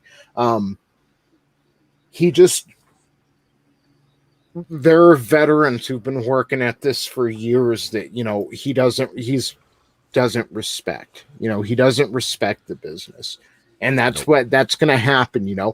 If you hand someone a shit ton of money who's never had any, they're not going to respect that money. If somebody achieves success with it just being handed to them without them having to actually earn it and go through the ropes, and they're not going to respect it the same. And that's just,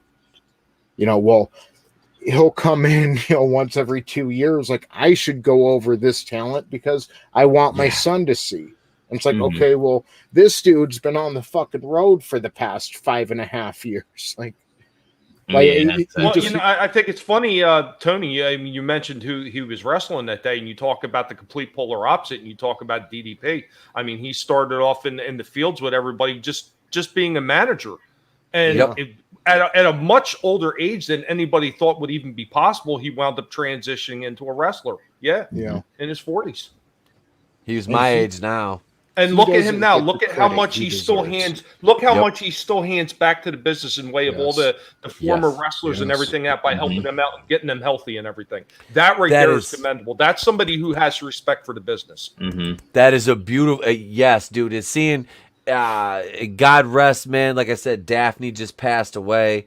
You don't understand the toll that the business takes on these folks, man, and having lived that life, it does that. You're talking when you're at that level though, like the Fed level, that take, what they go through, their traveling, their bodies, you're talking 10, 15 years off the back end of your life. Like, I mean, easily. And that's why they either kill themselves or they OD or they drink themselves into an early grave. Because your body just, not everybody's mentally and physically cut out for that. Even though they may do it, it wears on them. And it's sad. It really fucking is. I mean, a lot of it depends on your genetics, too. Not everybody can go through a car accident every night and come out okay, That's why I'm glad I got the fuck out. Yeah. I started wrestling like at the tail end of my career full time. Like the last year and a half, 2 years is when I wrestled full time. Speaking of DDP, he attributes, because I don't know if it's still true, but I remember hearing, about 7-8 years ago, he was talking about his DDP yoga, and he had mentioned Rob Van Dam was like the only wrestling superstar who had been going as long as he had without any major injuries. And he attributes it to Rob Van Dam's flexibility, because he was talking about, how flexibility is an important part of strength. So like someone like Rob Van Dam, but then I'm watching the Undertaker documentary not long ago, and they asked him if he's had any previous surgeries, and he laughed. And Michelle McCool's sitting right next to him, and he laughs, and the doctor's like, so is that no surgeries? And he's like, let's start from the head down. And just, this was for a hip replacement. Someone like him, and I wouldn't think Undertaker is very flexible. He has some great matches, but I don't know if he can do the splits like Rob Van Dam, No. But so I think that has a lot to do with it too. Just like because it's an aspect of strength most don't really consider. They're just trying to get yoked for Vince, So injuries are a motherfucker, but some people can avoid them, I guess. So we're going into the September 11th Raw or Nitro now. First time Raw and Nitro have gone head to head. The champions are all the same as last week. So Bischoff, Bobby Heenan, and Steve Mongo McMichael introduced the show. They kind of re-air the whole segment between Hogan and Luger from the week before. Bischoff announces, I got to figure out the backstage politics in this, because I know less than a year later, Vader would be facing Shawn Michaels at SummerSlam, but Bischoff announces that Vader is AWOL and won't be at Fall Brawl. Because of him leaving, that puts Hogan's team at a disadvantage. They have a hole in their team now, and I'm sure Lex Luger will show up to fill that hole, but until then, they're at a disadvantage going up against the Dungeon of Doom at War Games, which is coming up this next Sunday in 6 days from the airing of this. So we get Alex Wright versus Sabu in the first match, which kind of surprised me, because I'm used to those promo packages going for a few weeks. But Sabu was out making his debut, and he actually defeats Alex Wright with a victory roll. But I'm sorry, that table spot looked like shit. He outside the ring? Yeah, he pins Alex garbage. right. He pins Alex right, and then goes out there, gets a table, sets it up, beats Alex Wright's ass a little more, and the ref is trying to stop it. And he sets Wright up on the table and fucking like jumps off, barely connects with the clothesline, and it's all Sabu's body going through the table. Yep. So it looked really bad, but because of that, the ref reversed the decision, making Alex Wright the winner by DQ. It was about this time, maybe right as the show started, Bischoff just read off all the results for WWF Raw. Yeah, he did. Yep. Yeah. So next up, Okerlund's in the ring and he welcomes Flair. How was Mean Gene at the same nightclub Ric Flair was every time? I know, right? Every time Mean Gene was like, Ric Flair, I saw you at South Beach with the nightclub with the women and the paparazzi. I'm like, Mean Gene, are you a fucking stalker? Like, are you Peter Lorre or Peter Lawford, motherfucker? Mean Gene was just a really bad alcoholic. Mean Gene's old ass going off in the club, going like, I'm here with the Nature Boy. Yeah. see Mean Gene doing the woo too. So, basically Flair comes out. He says he missed old Double A Arn Anderson when they're partying on Fire Island. Flair brings up the memory of the Four Horsemen, and former Horseman member Luger shows up in full ring gear. Flair recalls the time when Arn told him that Hogan has driven him crazy, and what happened next, Etep? Well, fucking, as soon as Luger came out, Flair was like, I thought Flair like blew his fucking nut in his pants. He was like, the package, 6'5", 275 pounds, 66-inch chest, 22-inch arms, just going off. I'm like, oh my God, Rick, do you want to blow him now? Or like, you're not auditioning. Are you auditioning New Horsemen right now, Rick? Is that what you're doing? I'll tell you what, brother. The Pigomaniac knows this. Flair had a whole bunch of tissues in the back of his pocket. He was ready for that night. He was prepared. He was excited. But Lex Luger is never going to replace Pigomania, brother. He's never going to be me. They tried to toad him as the next Hogan, but he'll never be there. He'll never be Pigomania. No. But that was it. And then Luger just got out of the ring and fucking walked away. I was like, what? He didn't even barely say anything. He came down and he's like, I know your tricks, Flair, and then walked away. And it's like, down for free compliments. Yeah, what did you come down so you get your ego stroked, Lex? Like, really? Like, you ain't paying the rats in the back to do that? Come on, man. Luger was missing something. Like, he's better in ring than Hogan. I'll give him that. Yeah. There's that certain something, that rapport you can build with the audience, and that's literally all Hogan had. Mm-hmm. Well, that's 100%. Like, Luger had absolutely no charisma. He could not. He was like Benoit on the microphone. They tried to hand it to him when he had his tenure in WWE, and they could. Well, it was still WWF then, but he could not make it work. No matter what they did, no matter how much they tried to put him over, it wouldn't work, and that's why he wound up going back to WCW. It wasn't working out. Yeah, the Lex Express, the narcissist. It was just like, oh, dude. Well, Vince McMahon, like everybody he hired, he wanted him to look like a fucking bodybuilder. You know what I mean? Yeah. It's like, you got to have a 65-inch chest and 24-inch arms and be 6'5", or that's why it was such a shock when he leaned on Shawn Michaels to take the reins for so long. Oh yeah, until Shawn lost his smile, So next up, we get WCW US Heavyweight Champion Sting versus Vincent Kennedy Wall Street. Who is a really good fucking worker, man. Mike Rotundo is a solid fucking worker, just saddled with shite gimmicks. Yeah. Come on. I liked IRS.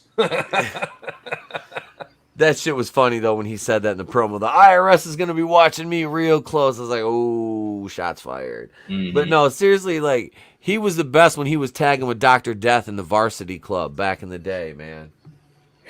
He was. They were fucking money together. Yeah. Kevin Sullivan was in the varsity club with them too. It was I'm sorry, them not Sullivan, the Steiners. Ricky and Scotty and then Rotundo and They were like the spirit squad of the 80s. Except they weren't bitches.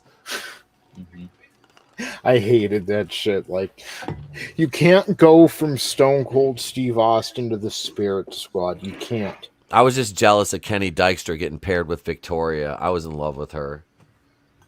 He was better in WCW. Who? Lex. Oh, fuck yeah, he was. Yeah. He was such an odd fit. I can't wait till we get to the Wolf Pack. Yeah, it was always like, the thing was always, is he going to betray whoever he's working with? Like, because he was always like two-faced a lot of the time. Because he had resting bitch face. Yes. Mm-hmm. Hey, pursuing paranormals in the house. He says, "Oh, hi, Mark. Cody. What's up, Cody? What's going on, bro?" He did, though. Luger had resting bitch face. Like, Yeah. you could never tell what was on the dude's mind. You just knew it wasn't good. And at this stage, he had a hell of a mullet. Yeah. That mullet's fucking fierce, man. That shit is fierce. I had to make a version of him on my No Mercy game with that fucking mullet. Like, I was like, I got to make you with a mullet, and then I'll give you the short hair when you were in the Wolf Pack. But my dad used to rock the mullet.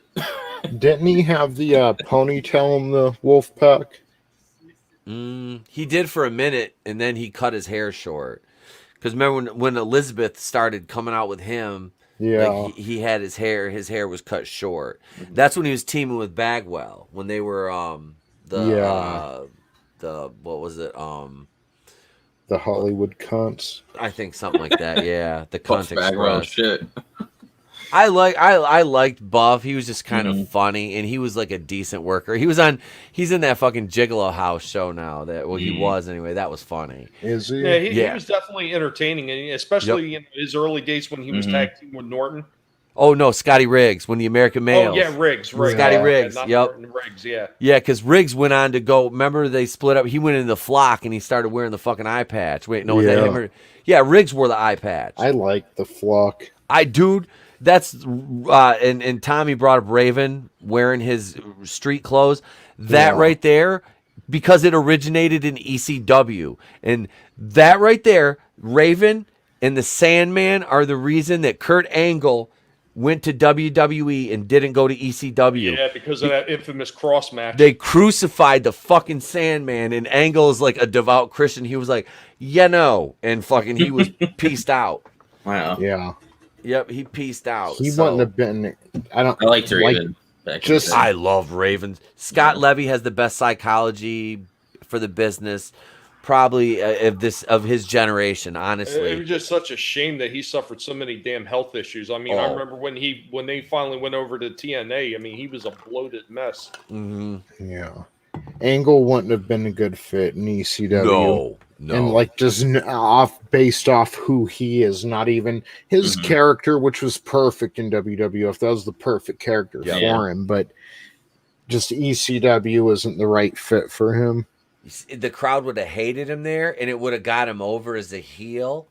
But not that heel heat though. He would have gotten the go away heat from the Philly crowd. I don't know. I think he would have got at first. He would, but after a while, he would have been getting that fuck you heat, because after he comes out and all these guys are just like, fucking, they look like average dudes. Like the Sandman, if you ever meet him, he's an average fucking looking dude. Half these guys are like Rhino. Rhino is like 5 foot fucking 8 or 9. I mean, he's stacked, but he's an average looking dude. Kurt Angle is an Olympic athlete. So his, even though he's not the biggest, he stands out amongst that kind of locker room. So to me, like, even though, he might have got the go away he did first, the crowd, if he sticks around, the crowd is going to respond to him. Trust me, they would have. I guarantee you. They did it later on in ECW, and I'm failing to remember the guy's name, and he said he was like the king of old school. He became one of the announcers of Ring of Honor. Oh, you're talking, the king of old school. Because his kid was wrestling in Ring of Honor too, I believe. Steve Corino. Yes, Corino. Steve Corino is another brilliant fucking mind, honestly. Carino has a great fucking mind. Yeah, because he played that as the straight wrestler, like much like what Kurt Angle would have been. Yep. So I think it might have worked. I would like to see Angle go off a balcony with New Jack. That just because of who Kurt Angle is, I think that would be entertaining. And I like him. I'm not saying I want to see him get hurt. It's just knowing who he is, and because he's a devout Christian and just such a clean athlete, that would be kind of fun. Like he used to come down with the milk truck and shit, and spray milk all over everybody. That shit was great. It's so great though. That was such a bad time because they're trying to make Austin heel, and nobody wanted to fucking boo him. He had just come back from a year-long injury. I love everyone. Triple H's politics. Yep. Dude, seriously though, you see New Jack grabbing fucking Angle. You ready to go, motherfucker? Angle's like, you wait a minute, Buster. You know? just hold on a hot dang minute. No, but I mean, that's what they were doing with Angle, though. I mean, they were pushing him everywhere because he was almost like a side poster boy for WWF at that time. Oh yeah, you couldn't turn around and see a thing for milk without seeing Angle somewhere on it. Yep. Everywhere for that shit at that time. Yeah. He was definitely marketable, man. And that was the thing. And then Jeff Jarrett took his wife. Damn it, Jarrett. Yeah. Damn it, Jeff Jarrett. Let's see. Wait, where are we at on the card, Tony? We had the Sting and Wall Street. Yeah, Sting. Yeah, I was gonna say, he controlled pretty much much of the match. It was up-tempo offense. Wall Street powdered, he did the normal heel thing, kind of powdered. Those of you familiar, Roddy Piper style, kind of regained his composure. I liked that little spot where Sting was coming in and Wall Street threw him like right out through the middle rope for the fucking cutoff. I love that spot. It's like you don't just clothesline him or something to go into the fucking cutoff for the heat. You fucking just throw him right out of the ring. So it didn't last long because we were right back in the Sting getting the shine. A little more heat because they had another cutoff. Sting did the Sting power up, and him and Wall Street traded shots, and then Sting ended up pinning him with it was kind of a weak finish, just that high cross body. Yeah. I hate that finish. If it's not your move, like it was just weak, They could have, because it was a good match. They could have come up with a better fucking go home than that. It didn't work for me. But that's the problem with WCW is ending their matches. At least there was no interference. Yes. That's true. So can I just say, because they promoted WCW Saturday Night after that, and the debut of Disco Inferno. Can I just say that 2 points here? Number one, I don't care who you are. You could have been Hulk Hogan. You step on WCW Saturday Night in the Nitro era, that's fucking Fit Finley's show. Number one. Number two, that dude got over in WWE. Finley? Yeah, he was fucking like, people liked him and respected him in WCW, but who would have thought, like, out of all the WCW people to come over, he got over. He had a long career with the Fed too. Yeah. He was there through probably 2011, 12 maybe? It's like, and then he's backstage now. Every time I hear Finley, I just think of coming in Saturday night, maybe smoking a bowl or something and just turning on some low gear wrestling, And Finley's show every week. Those days, dude. You had Finley, and then you get Glacier later on. Yeah. Sub-Zero. Sub-Zero. Yeah, dude. What about Wrath and Mortis, man? I liked Mortis though. Canyon was fucking awesome. That's why. Yeah. And I like Wrath because I don't care. I can't wait till we get to him because I'll die on this fucking hill. I love Bryan Adams and Brian Clark as Chronic. I fucking love them. I love them. Two big badasses together. Yeah. Yep. Them, and they had that little feud with Jindrak and O'Hare from the Natural Born Thrillers, who were two of the most about Jindrak. Dude, two of the most underused. God rest Sean O'Hare. So them guys, him and Jindrak, they were two of the most underutilized in Palumbo. Stasiak, like I said, man, the Natural Born Thrillers was a badass fucking stable. Yes. But so we got let's see where we at, Tony. We're on Flash and Macho Man, Scott Flash Norton, who had more success in Japan than he ever did in the United States. That man is a fucking god in Japan. Over in like New Japan Pro and IWGP. He's been a world champion there. That's one thing that always killed me is like WCW, like they made him out to be almost like a glorified jobber. It was like, do you fucking have any idea how accomplished he is? And he could probably beat the shit out of almost anybody in your roster outside of Ming. Yeah. Ming was savage. He's like, seriously, like everybody's afraid of him in the locker room. He's like legit the toughest motherfucker in almost any locker room he's in. And that's no joke. That's legit. There was only a few people that even scared him that he was intimidated by. And one of them back in the day was Andre. Yeah. Yeah. Yep. But yeah, man, he's a bad dude. But Norton was moving around in this match really well.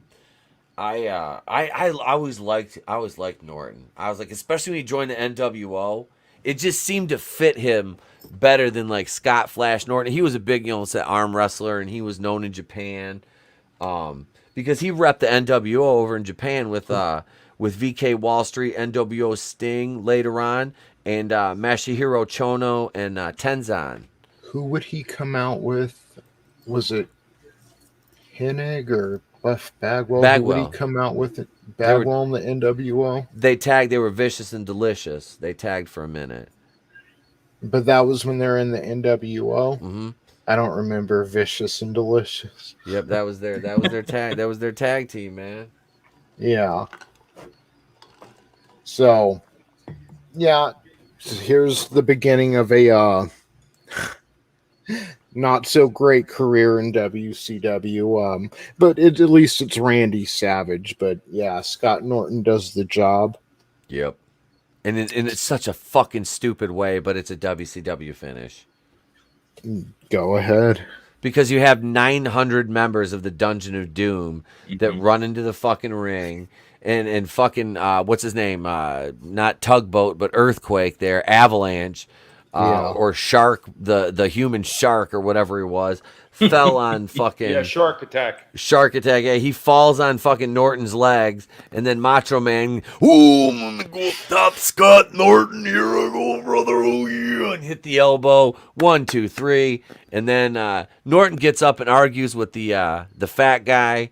And chaos ensues, of course, because it's WCW. But yeah, it was just like that.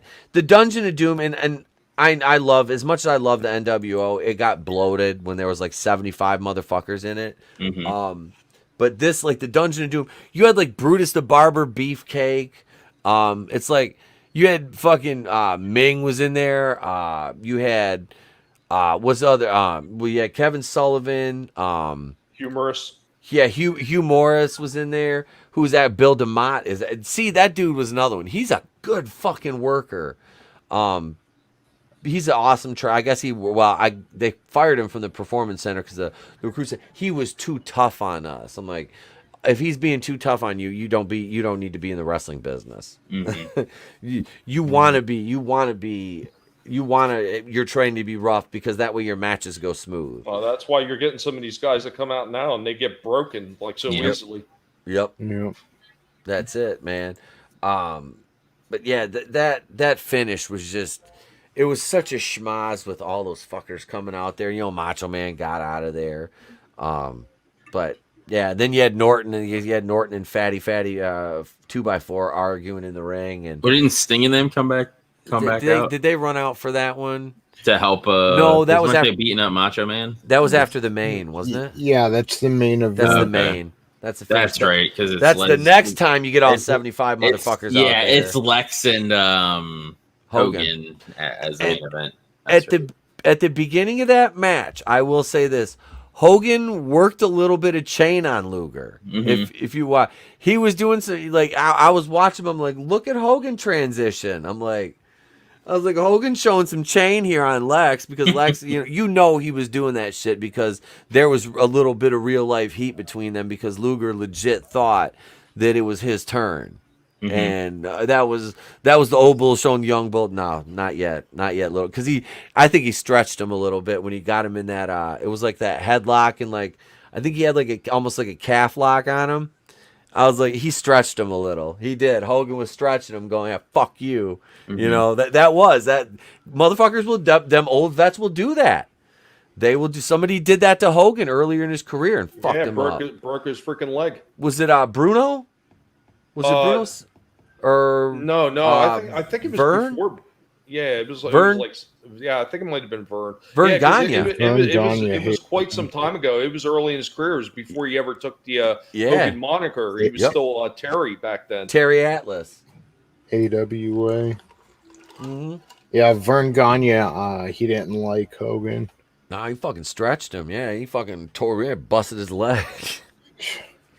That's the way that fucking business was, though, man. That's why I laugh. I say, when I got out, I'm looking. They were starting to get these soy boy fucks in the locker room, and it's like, this is sad, man. This business, there's not men in this fucking locker room anymore. You get these little fucking bitch boys, bitches.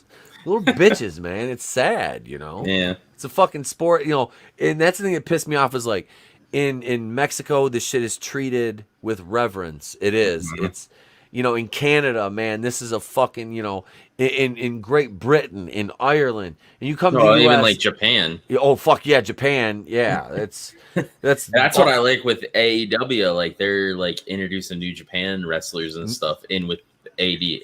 Yeah. And like with John Moxley, like they're like teaming him up against those guys because he was over there for a bit. Yep. And it just fits his style too, which I like. That's good booking.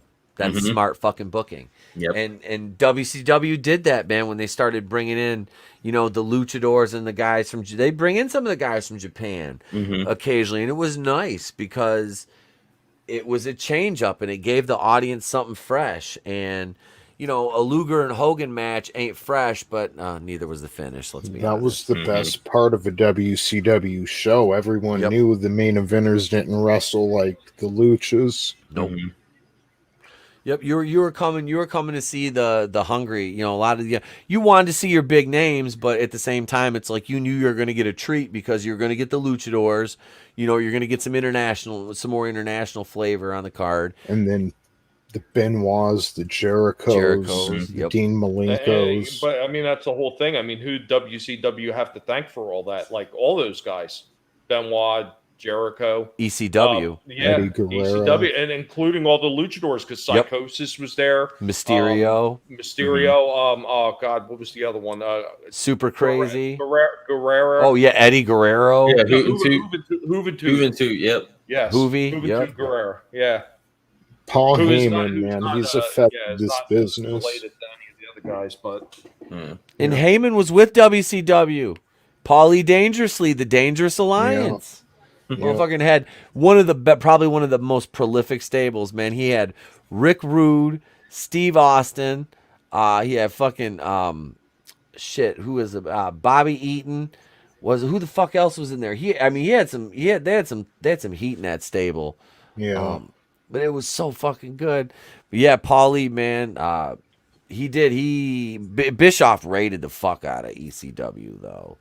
He did. He raided the fuck out of them. Vinny's in the chat. What's up, Vinny? Vinny? What's going on, brother? Yeah, hell, Vinny. Yeah. Vinny's one of the Monday Night Four Horsemen with me and Tony and Red now. We're going to get some shirts made. We're going to have that Teespring store up soon, baby. Yeah. The symbol of excellence. Hell yeah. But no, man, this match with Hogan and Luger was, it was pretty much, it was a dick measuring contest. Mm-hmm. It was. Think about this. It went like 5.5 minutes. And that was the main event. I mean, I guess there's only an hour on the show, so you do what you can do. But it's something like that with someone freshly coming over from WWF. I mean, I would have at least cut out 20 minutes and do something special too, like commercial-free 20-minute, just because it's your first time going against Raw. do that instead of give away the spoilers, and I think that would have honestly went a lot further because that ticked some fans off. Yeah, because like I said, I recorded Raw, you know, and I would watch it later. I mean, honestly, when Bischoff did that, I fucking laughed. I was like, then the results. The thing was that Raw was recorded and Nitro was live, so that that was their they're gonna get them over on that. So it didn't backfire really on Bischoff until he got to the Mankind match. Yep, when Mick Foley, everybody ran over to go see it because here's an underdog who's going to win a championship, and everybody wanted to tune in for that. See, so. I was like, I'd been watching. I don't know. I never cared seeing Mick Foley. I didn't give a shit about. I sound bad. I do because I know what Foley's given and what he's put himself through. But I was like, this is a fat motherfucker that jumped off a roof and just was a human crash test dummy. I'm like. That's basically it, dude. You just let people fuck you up, and you got over occasionally. And then there was the 14 unprotected chair shots to the head he took from The Rock, which was one of the most sick things I've ever seen in my life. And at that point, I was literally like, if the Joker gif was around back then, it would have played. It's like, you get what you fucking deserve, dude. You put yourself in this position every time. What did you think was going to happen? And then Triple H, of course, took liberties with him after that because Triple H like, well, if The Rock did it, I can do it. I don't know. I always like the Rock and Sock connection. I always liked that when they were together. It was a fun time in just because it was fun. They had a good quite honestly, I didn't get excited again for Mick Foley until WWE, announced that they were letting him come out as Cactus Jack again. I think that was like the first time I had any excitement for his matches. Like even that earlier stuff during this time period when he was going up against people like The Undertaker and everything. I mean, don't get me wrong, they were good matches and everything, but they were mostly good matches because of Mark. Yep. And that's where I was at with it, I liked him when he was in WCW as Cactus Jack. I liked him in ECW. The Mankind thing was all right for I liked it at the beginning. With the boiler room stuff. Yes, I liked that. And then it just kind of after a while I was like, It became a boring cartoon. Yep, I just got like I said, nope. And when I didn't care when, like I said, when Bischoff and everybody I was like, so he's fucking. I was like, well, what a shock they put it on him. I'm like, you could have seen that one coming a mile away. I didn't. I was like, whatever, I don't care. I'll stay here and watch my WCW. I don't give a shit. Yeah. I miss the days of Piper. He was my favorite. Yes. Piper and Hitman. Oh, dude. See, that's one thing. Bret Hart got screwed when he went to WCW because fucking Goldberg. Yeah.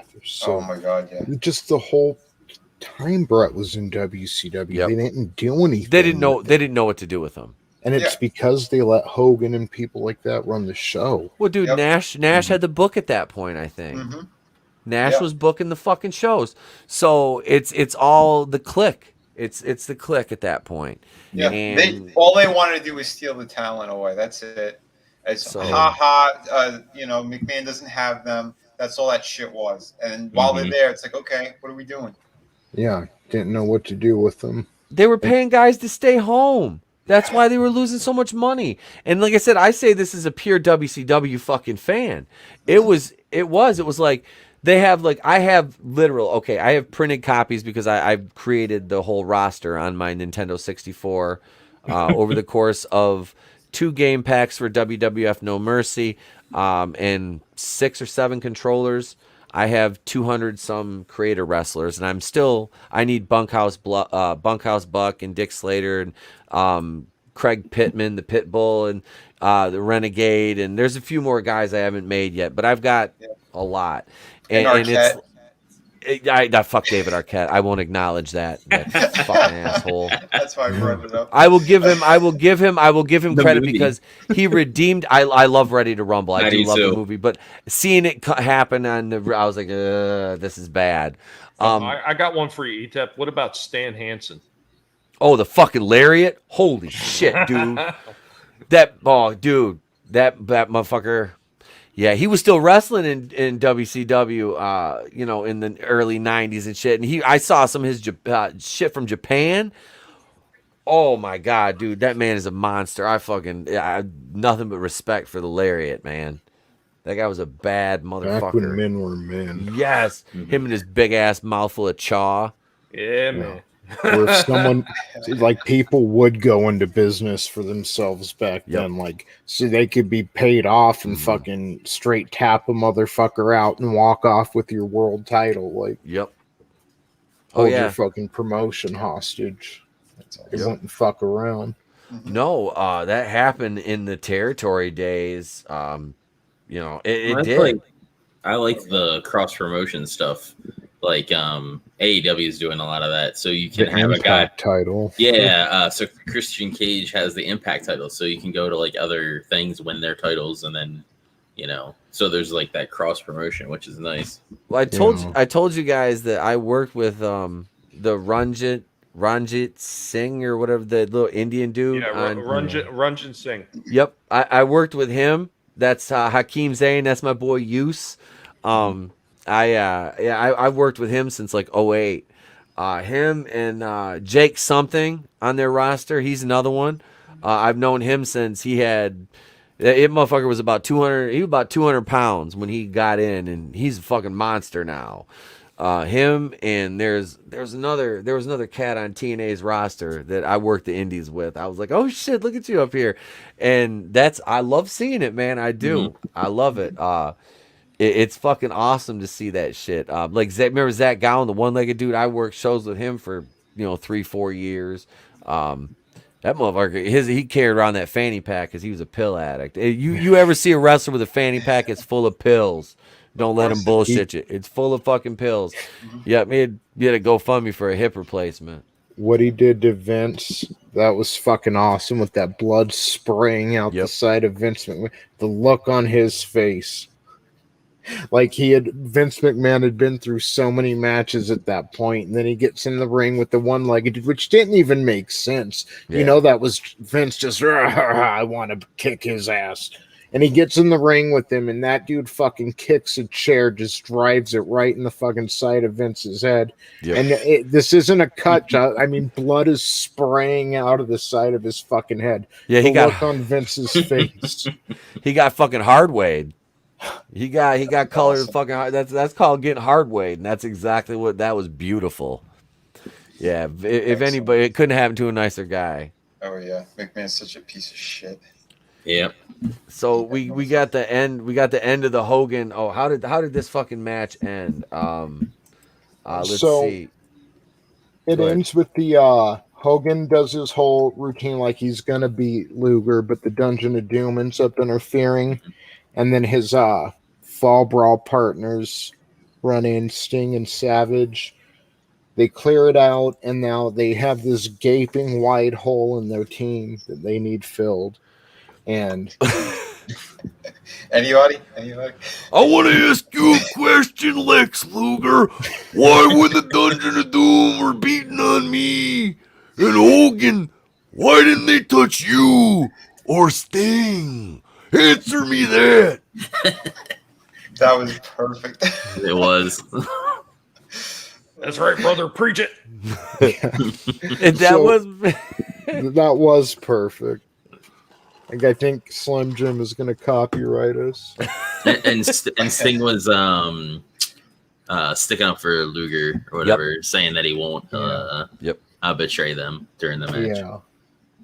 So it's basically when he joins the fucking Wolf Pack, but a couple years before. And can we just acknowledge Sting's music at this point was, he's the man they call Sting. That's almost as bad as Steiner Line. Did you ever see that video of Scotty working at an indie show?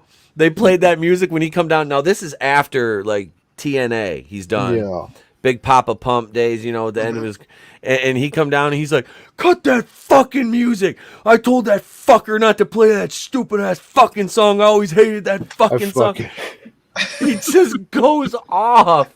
Yeah, man, Stunner was crazy as shit. I was like, that's why I love that dude. He's so juiced out of his mind. It doesn't even matter anymore. Like, but do you remember that fucking promo he cut with the math? Oh, it's Samoa Joe knows he can't beat me, and Kurt Angle's only got 33 and a third % chance, and you multiply that, and you take that, and that adds. Oh God, yeah. He's only half the man that I am. Oh fuck! Wait, what did another monster say when a Macho Man? Well, let me tell you something, another monster. Oh yeah, and I'm only gonna tell you once because look, unless you're a very stupid person like Sid Vicious who fuck with the you step into the madness. Oh yeah, you know. Look into my eyes. There's only one person who can tangle with the madness, and that was Miss Elizabeth. And look what I did to that ass. I had a heart attack into the fucking telephone pole. Oh, yeah. The most macho man way to go out. Miss Elizabeth was pretty sweet on me, too, brother. And then Lex was banging her, and I was like, what the fuck, Lex? I had cocaine dick one time, and you take Miss Elizabeth? Oh, yeah. Cocaine dick. You think I'd be able to fuck for days, but it was a cross bender. I was crossbending. It didn't work. Man, I hated Lex Luger even more after Elizabeth died. I know. I was like, I know this is your fault, you piece of shit. Yep.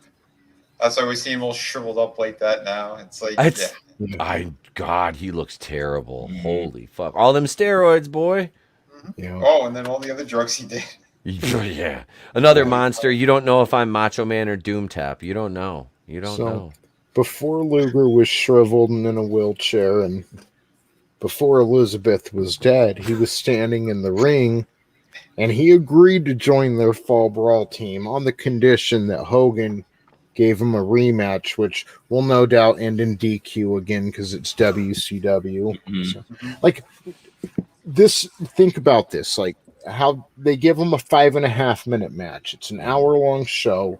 Seriously, 20 minutes, commercial free, and if you're not going to give the title to Luger at that point to kind of put an exclamation point on things, okay, I can maybe see the DQ finish. You know, it's on TV. They can't give everything away for free, but give them the spotlight for a little bit. No, who's going to take that serious when the main event's starting and it's fucking 8:55 or 9:55 or whatever? Like, you know, it, even if they go over, it's going to be no longer than 10 minutes. So that, I mean, already answers your question that nothing significant's going to happen. So it's like kind of ballsy. You're giving away. At least Shawn Michaels and Sid had a clean finish. Yeah. You know, so giving away the spoilers, it's like you better be able to back it up with something on your end. But that was always a problem every time that there was a match with Hogan involved, because Hogan had such creative control when he signed that contract that he was the one dictating the terms, and he didn't want to go out there and have those long matches anymore. He wanted nice short matches, and he didn't want to put anybody over because he wanted to keep the spotlight. And that's exactly why he signed those contracts just like that. Even when he re-signed the contract with WCW, when at the height of the NWO stuff, he put even more clauses in it to have creative control over his contract. It was ridiculous. I mean, once you got that big of an ego, it doesn't go away. It doesn't go away easy. That's locker room cancer. That's locker room fucking cancer. Yeah, well, he didn't care. He had to make sure that he had all that money for his wife and his daughter and all that shit. He wanted that Turner money. You know, then his whores on the side. Oh, fuck. Yep. I mean, wait, what Keely Chow said, author Stephen Walton versus Alex Kurtzman, book it, my fellow fandom ministers. Well, is Kurtzman over 4 foot tall? Because Walton's about 5, what do you say, 5'6"? So, I mean. But Walton could scale trees. It doesn't matter. He climbs like a little old spider monkey. God damn it, I'll tell you what, boy. I can tell you exactly what it looked like, Etep. If Kurtzman is a lot taller than Walton, this is what happened. Do you remember Bloodsport when they had that little monkey guy climbing up the dude's back? That's exactly what it looked like. That would be Walton. Oh, I pictured him coming out like Hacksaw Jim Duggan with the 2x4 because his thing about wood. It'd be a step ladder. It'd be a step ladder. Macho. I like Do Macho better. Brutal Morningwood. I'll be Do Macho. Do Macho Tap. So, did anyone look at the ratings for this show? And I didn't. Did you, Draven? No, I didn't know. All right, so did you? Yeah, Vinny, Tommy. I don't know if you saw these specific episodes recently, but I mean, I'm gonna go around and ask you guys, who do you think won this first week in the Monday Night Wars for his ratings? So, Etep, you go ahead and give me. I'm going with WCW because honestly, even with the fuck finishes, the overbooked nonsense finishes, the matches were honestly still better. You didn't have jobbers out there on the WCW side. The Fed was throwing jobbers out there, and being like, here you go. Oh, look, we started with Razor and Bulldog and ended with fucking Sid and Michaels, but, there was jobbers around. I'm going WCW. All right. What about you, Draven? I think I go with WCW just because they're the new guys on the block, and people were probably looking to watch something else, or at least get a different perspective on what wrestling could offer. So I'll go with WCW. Right. Vanny?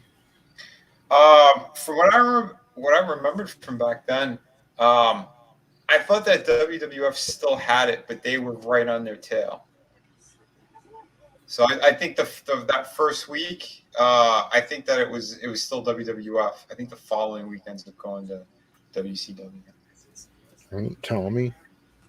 I'm very close to what Vinny's saying, but I would say it was pretty much a draw, really. WWF was losing steam, and WCW was starting to hit their strides, but they didn't quite hit it yet.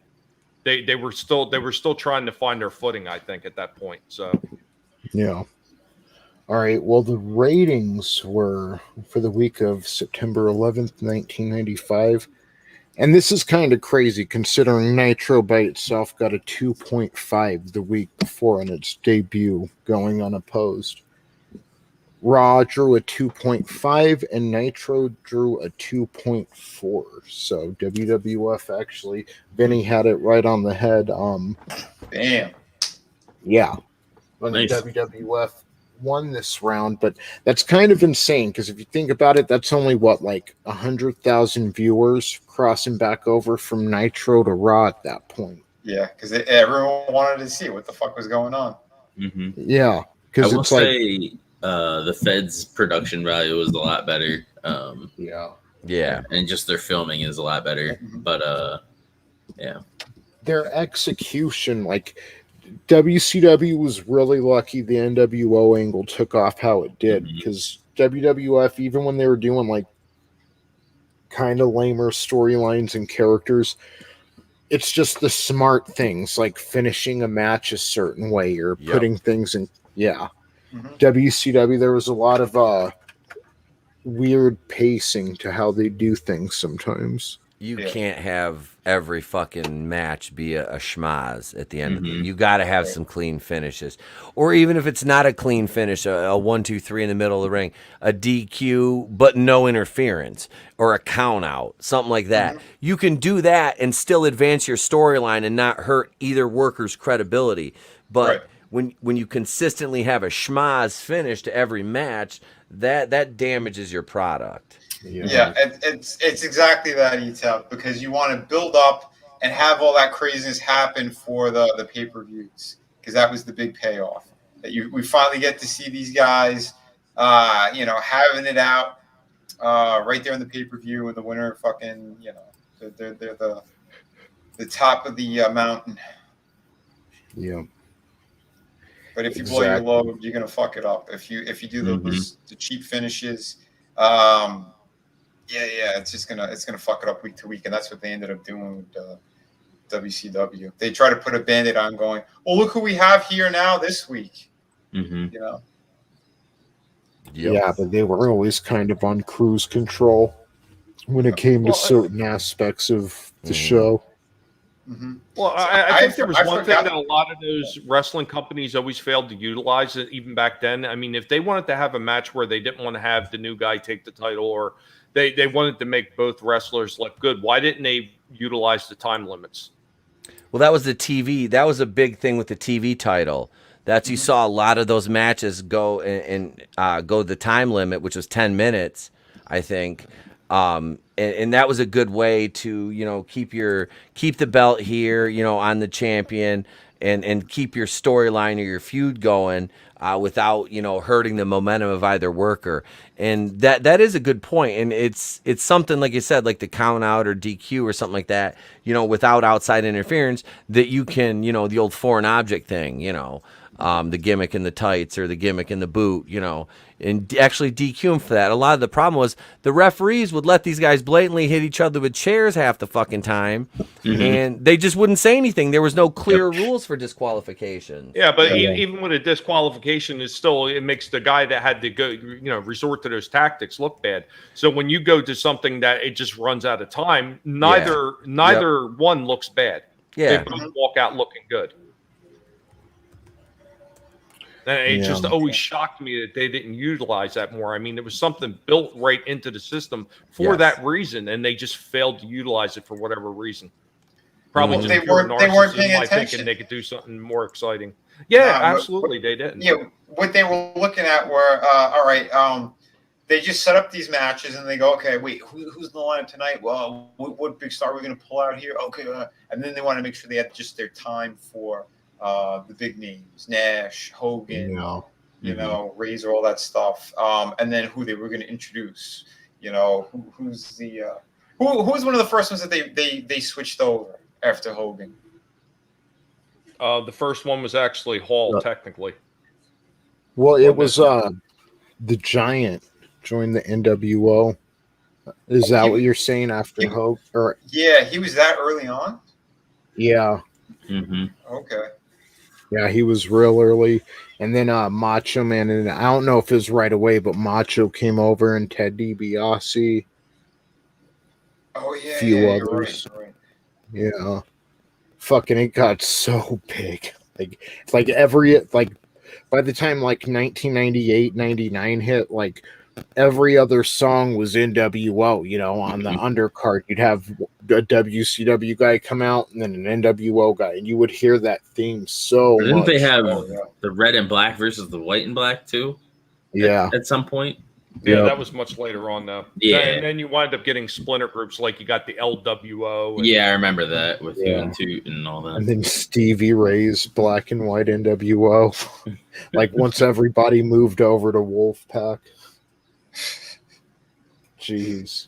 Yeah, how stupid. And then they did everyone's Wolfpack. Yeah.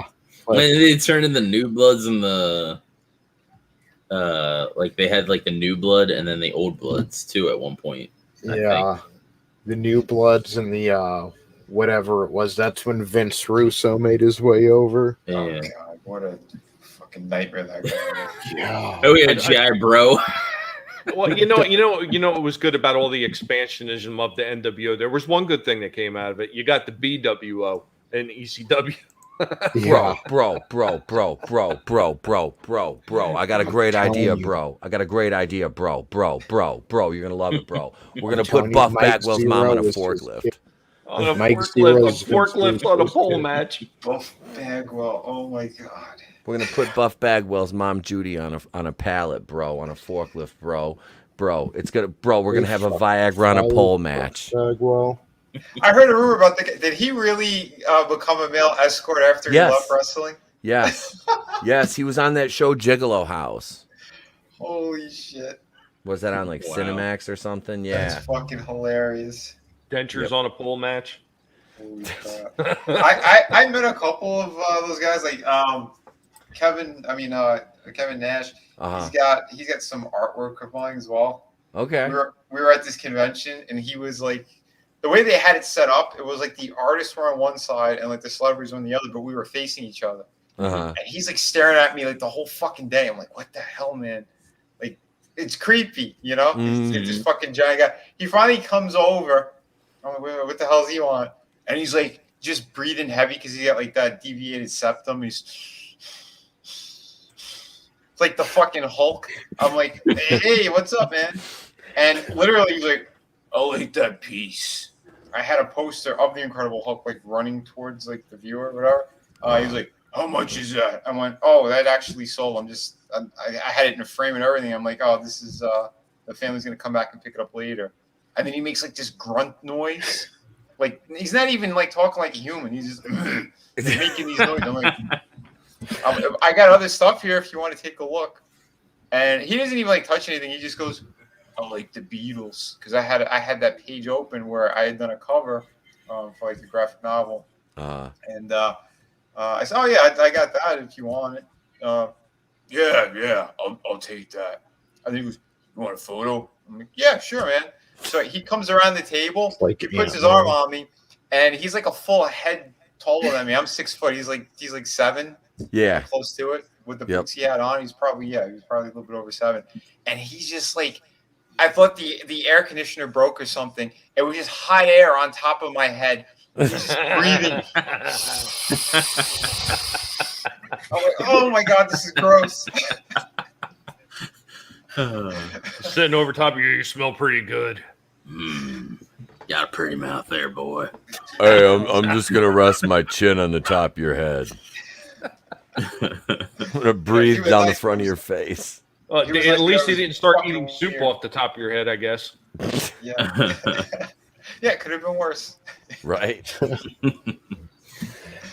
All right, gents, we've been going almost 2.5 hours now, and I got to wrap it up because I've got to go eat dinner. So I'm going to go around, let you guys plug everything. Okay, so I've got Draven and Etep. The links to their channels are in the description, and while we're going around, I'll drop the links for Tommy and Vinny, and thank you guys for showing up, man, talking some wrestling. Yeah, absolutely. Oh, fun. I'm sorry I came on so late. I kind of forgot. I'm working on a layout for another page. You're all good. What you're doing is more productive than what we're yeah. Yeah, but it's still fun, man. It's part of the shit. Jesus, who the fuck is that? I was like, this ugly son of a bitch sent over. Hi, I'm Etep Wokuian from Etep Wokuian's Place to Be Reviews. And if you're not already subscribed to my channel, you should seriously question your life decisions by this point, because I'm a fucking national treasure, ladies and gentlemen. Yes. A gem.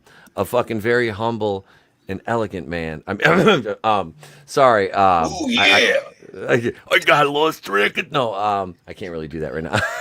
One of the most amazing men on YouTube. No, but thank you. This has been a blast. I love talking about wrestling, so this is really scratching me right where I itch, especially because, like I said, I'm a huge WCW fan. Even in the bad times, I was there. I was there when Ernest the Cat Miller was fighting over the commissionership with Mike Sanders. I was there. Yeah, most of you don't even know who Mike Sanders is. Sorry, culture yourselves. Look it up. No, I have Etep Wokuian's Place to Be Reviews. I review Batwoman and I Hate Myself, and it's coming back soon. And I will actually be reviewing Why the Last Man, at least the first episode of that.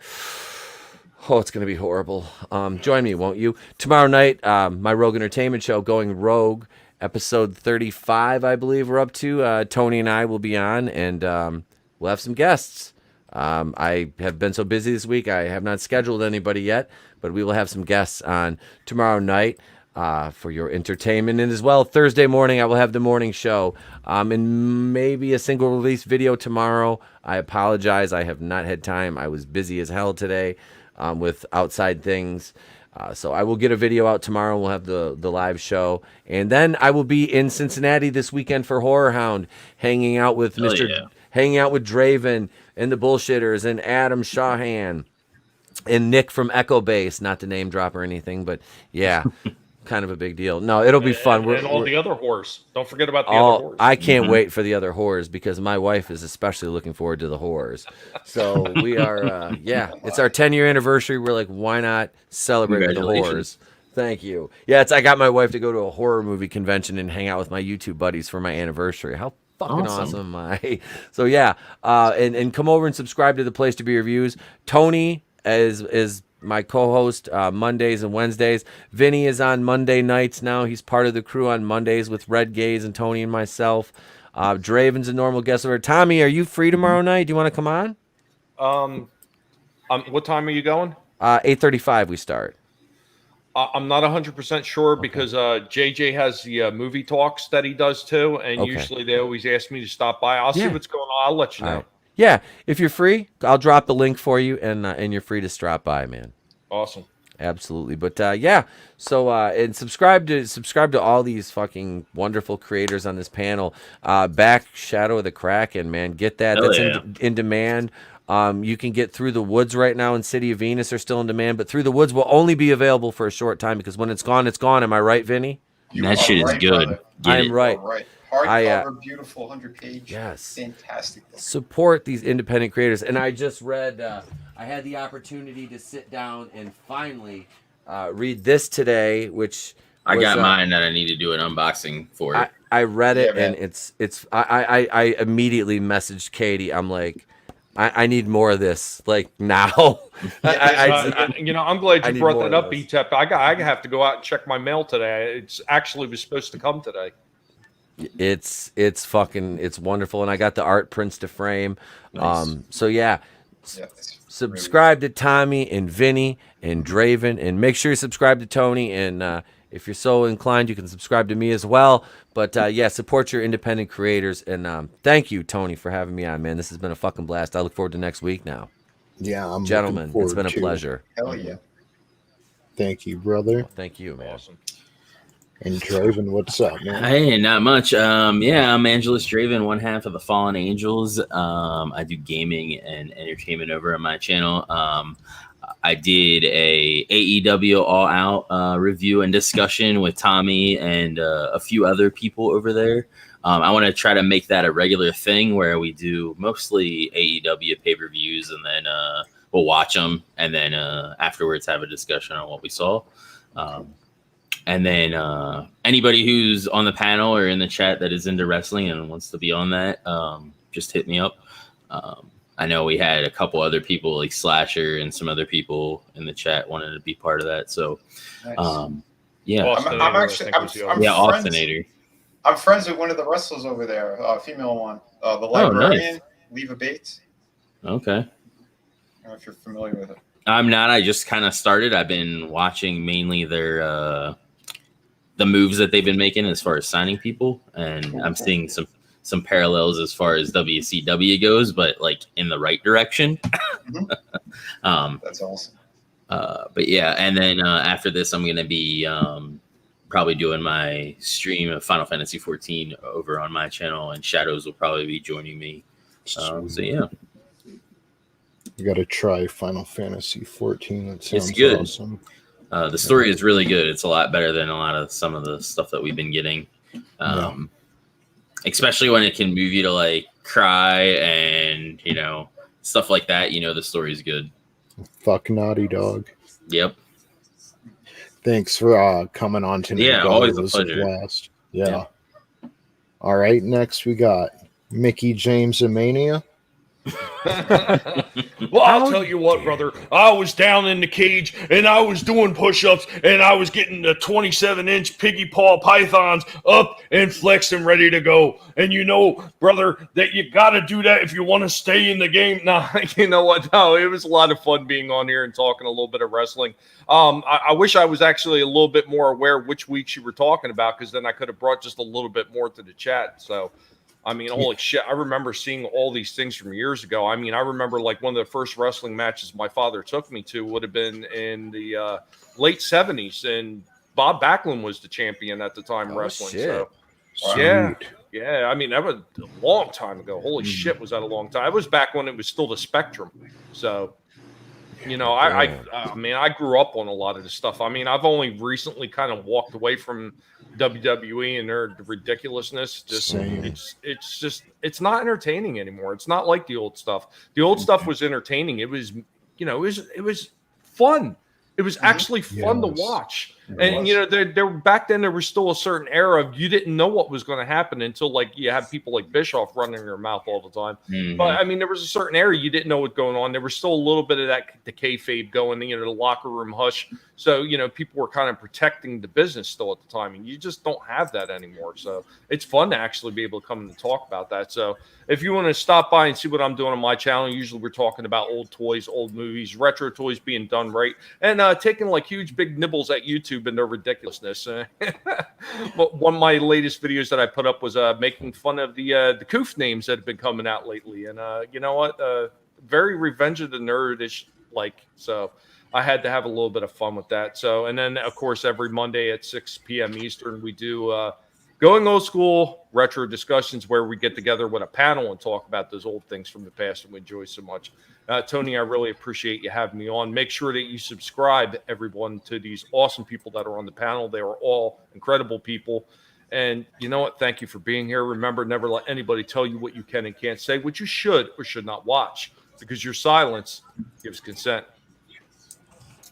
Well said, man. And it was a blast having you on. Thank you for joining us.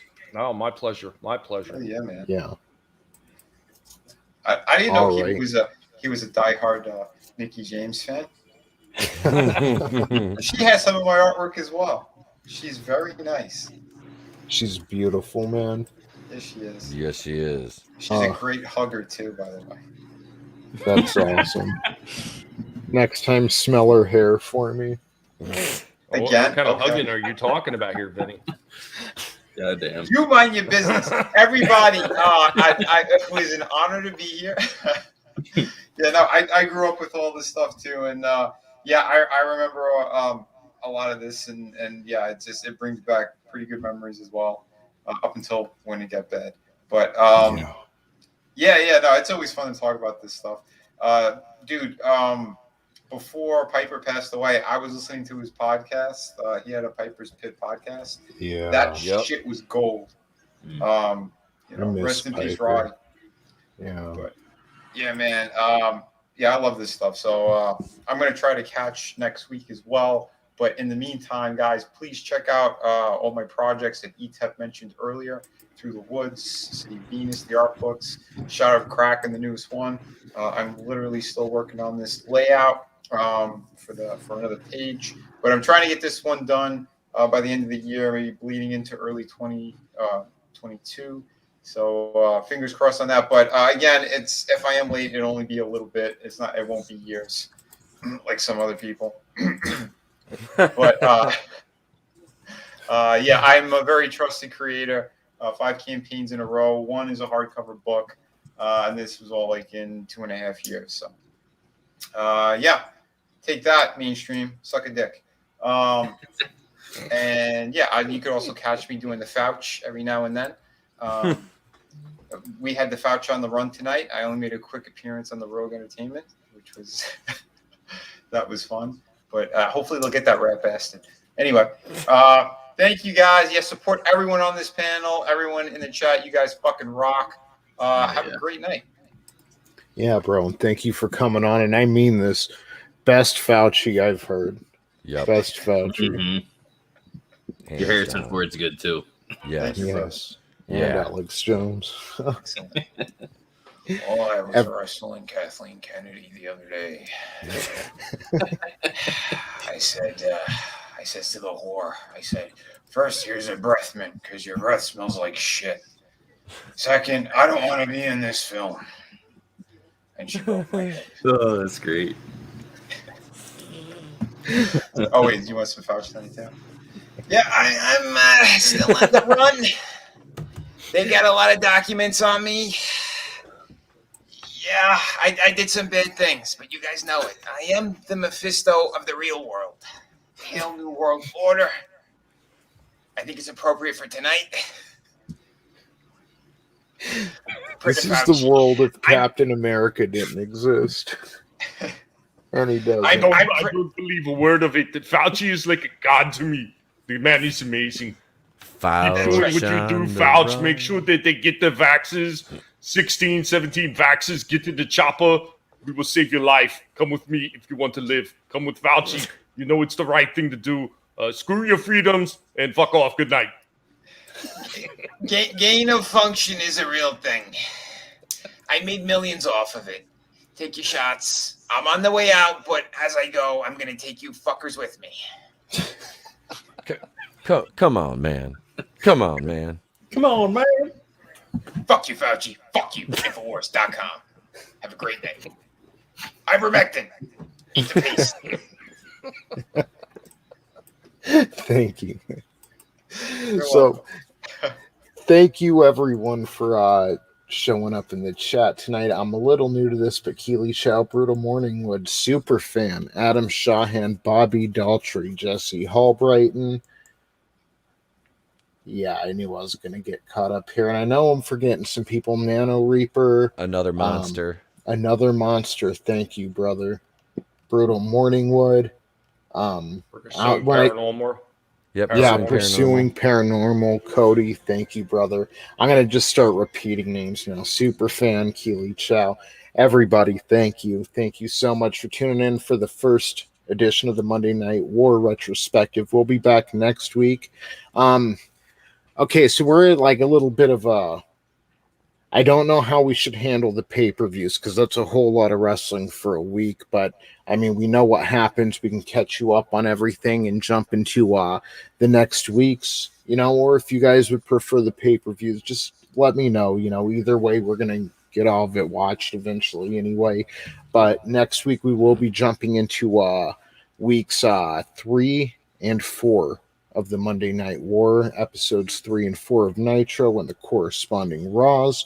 We'll see what happens, because I honestly don't remember a lot of this, so I'm excited to catch up, and I'm excited to talk wrestling with all of you. Etep, Draven, Tommy, Vinny, thank you all for showing up tonight. Anytime, man. Oh, yeah, Welcome, bro. Absolutely. Definitely. And never forget, they are not pop culture. They are agenda. We are pop culture. And I hope you all have a wonderful evening. I'll see you tomorrow night at Etep Wokuian's Place to Be Reviews for Going Rogue.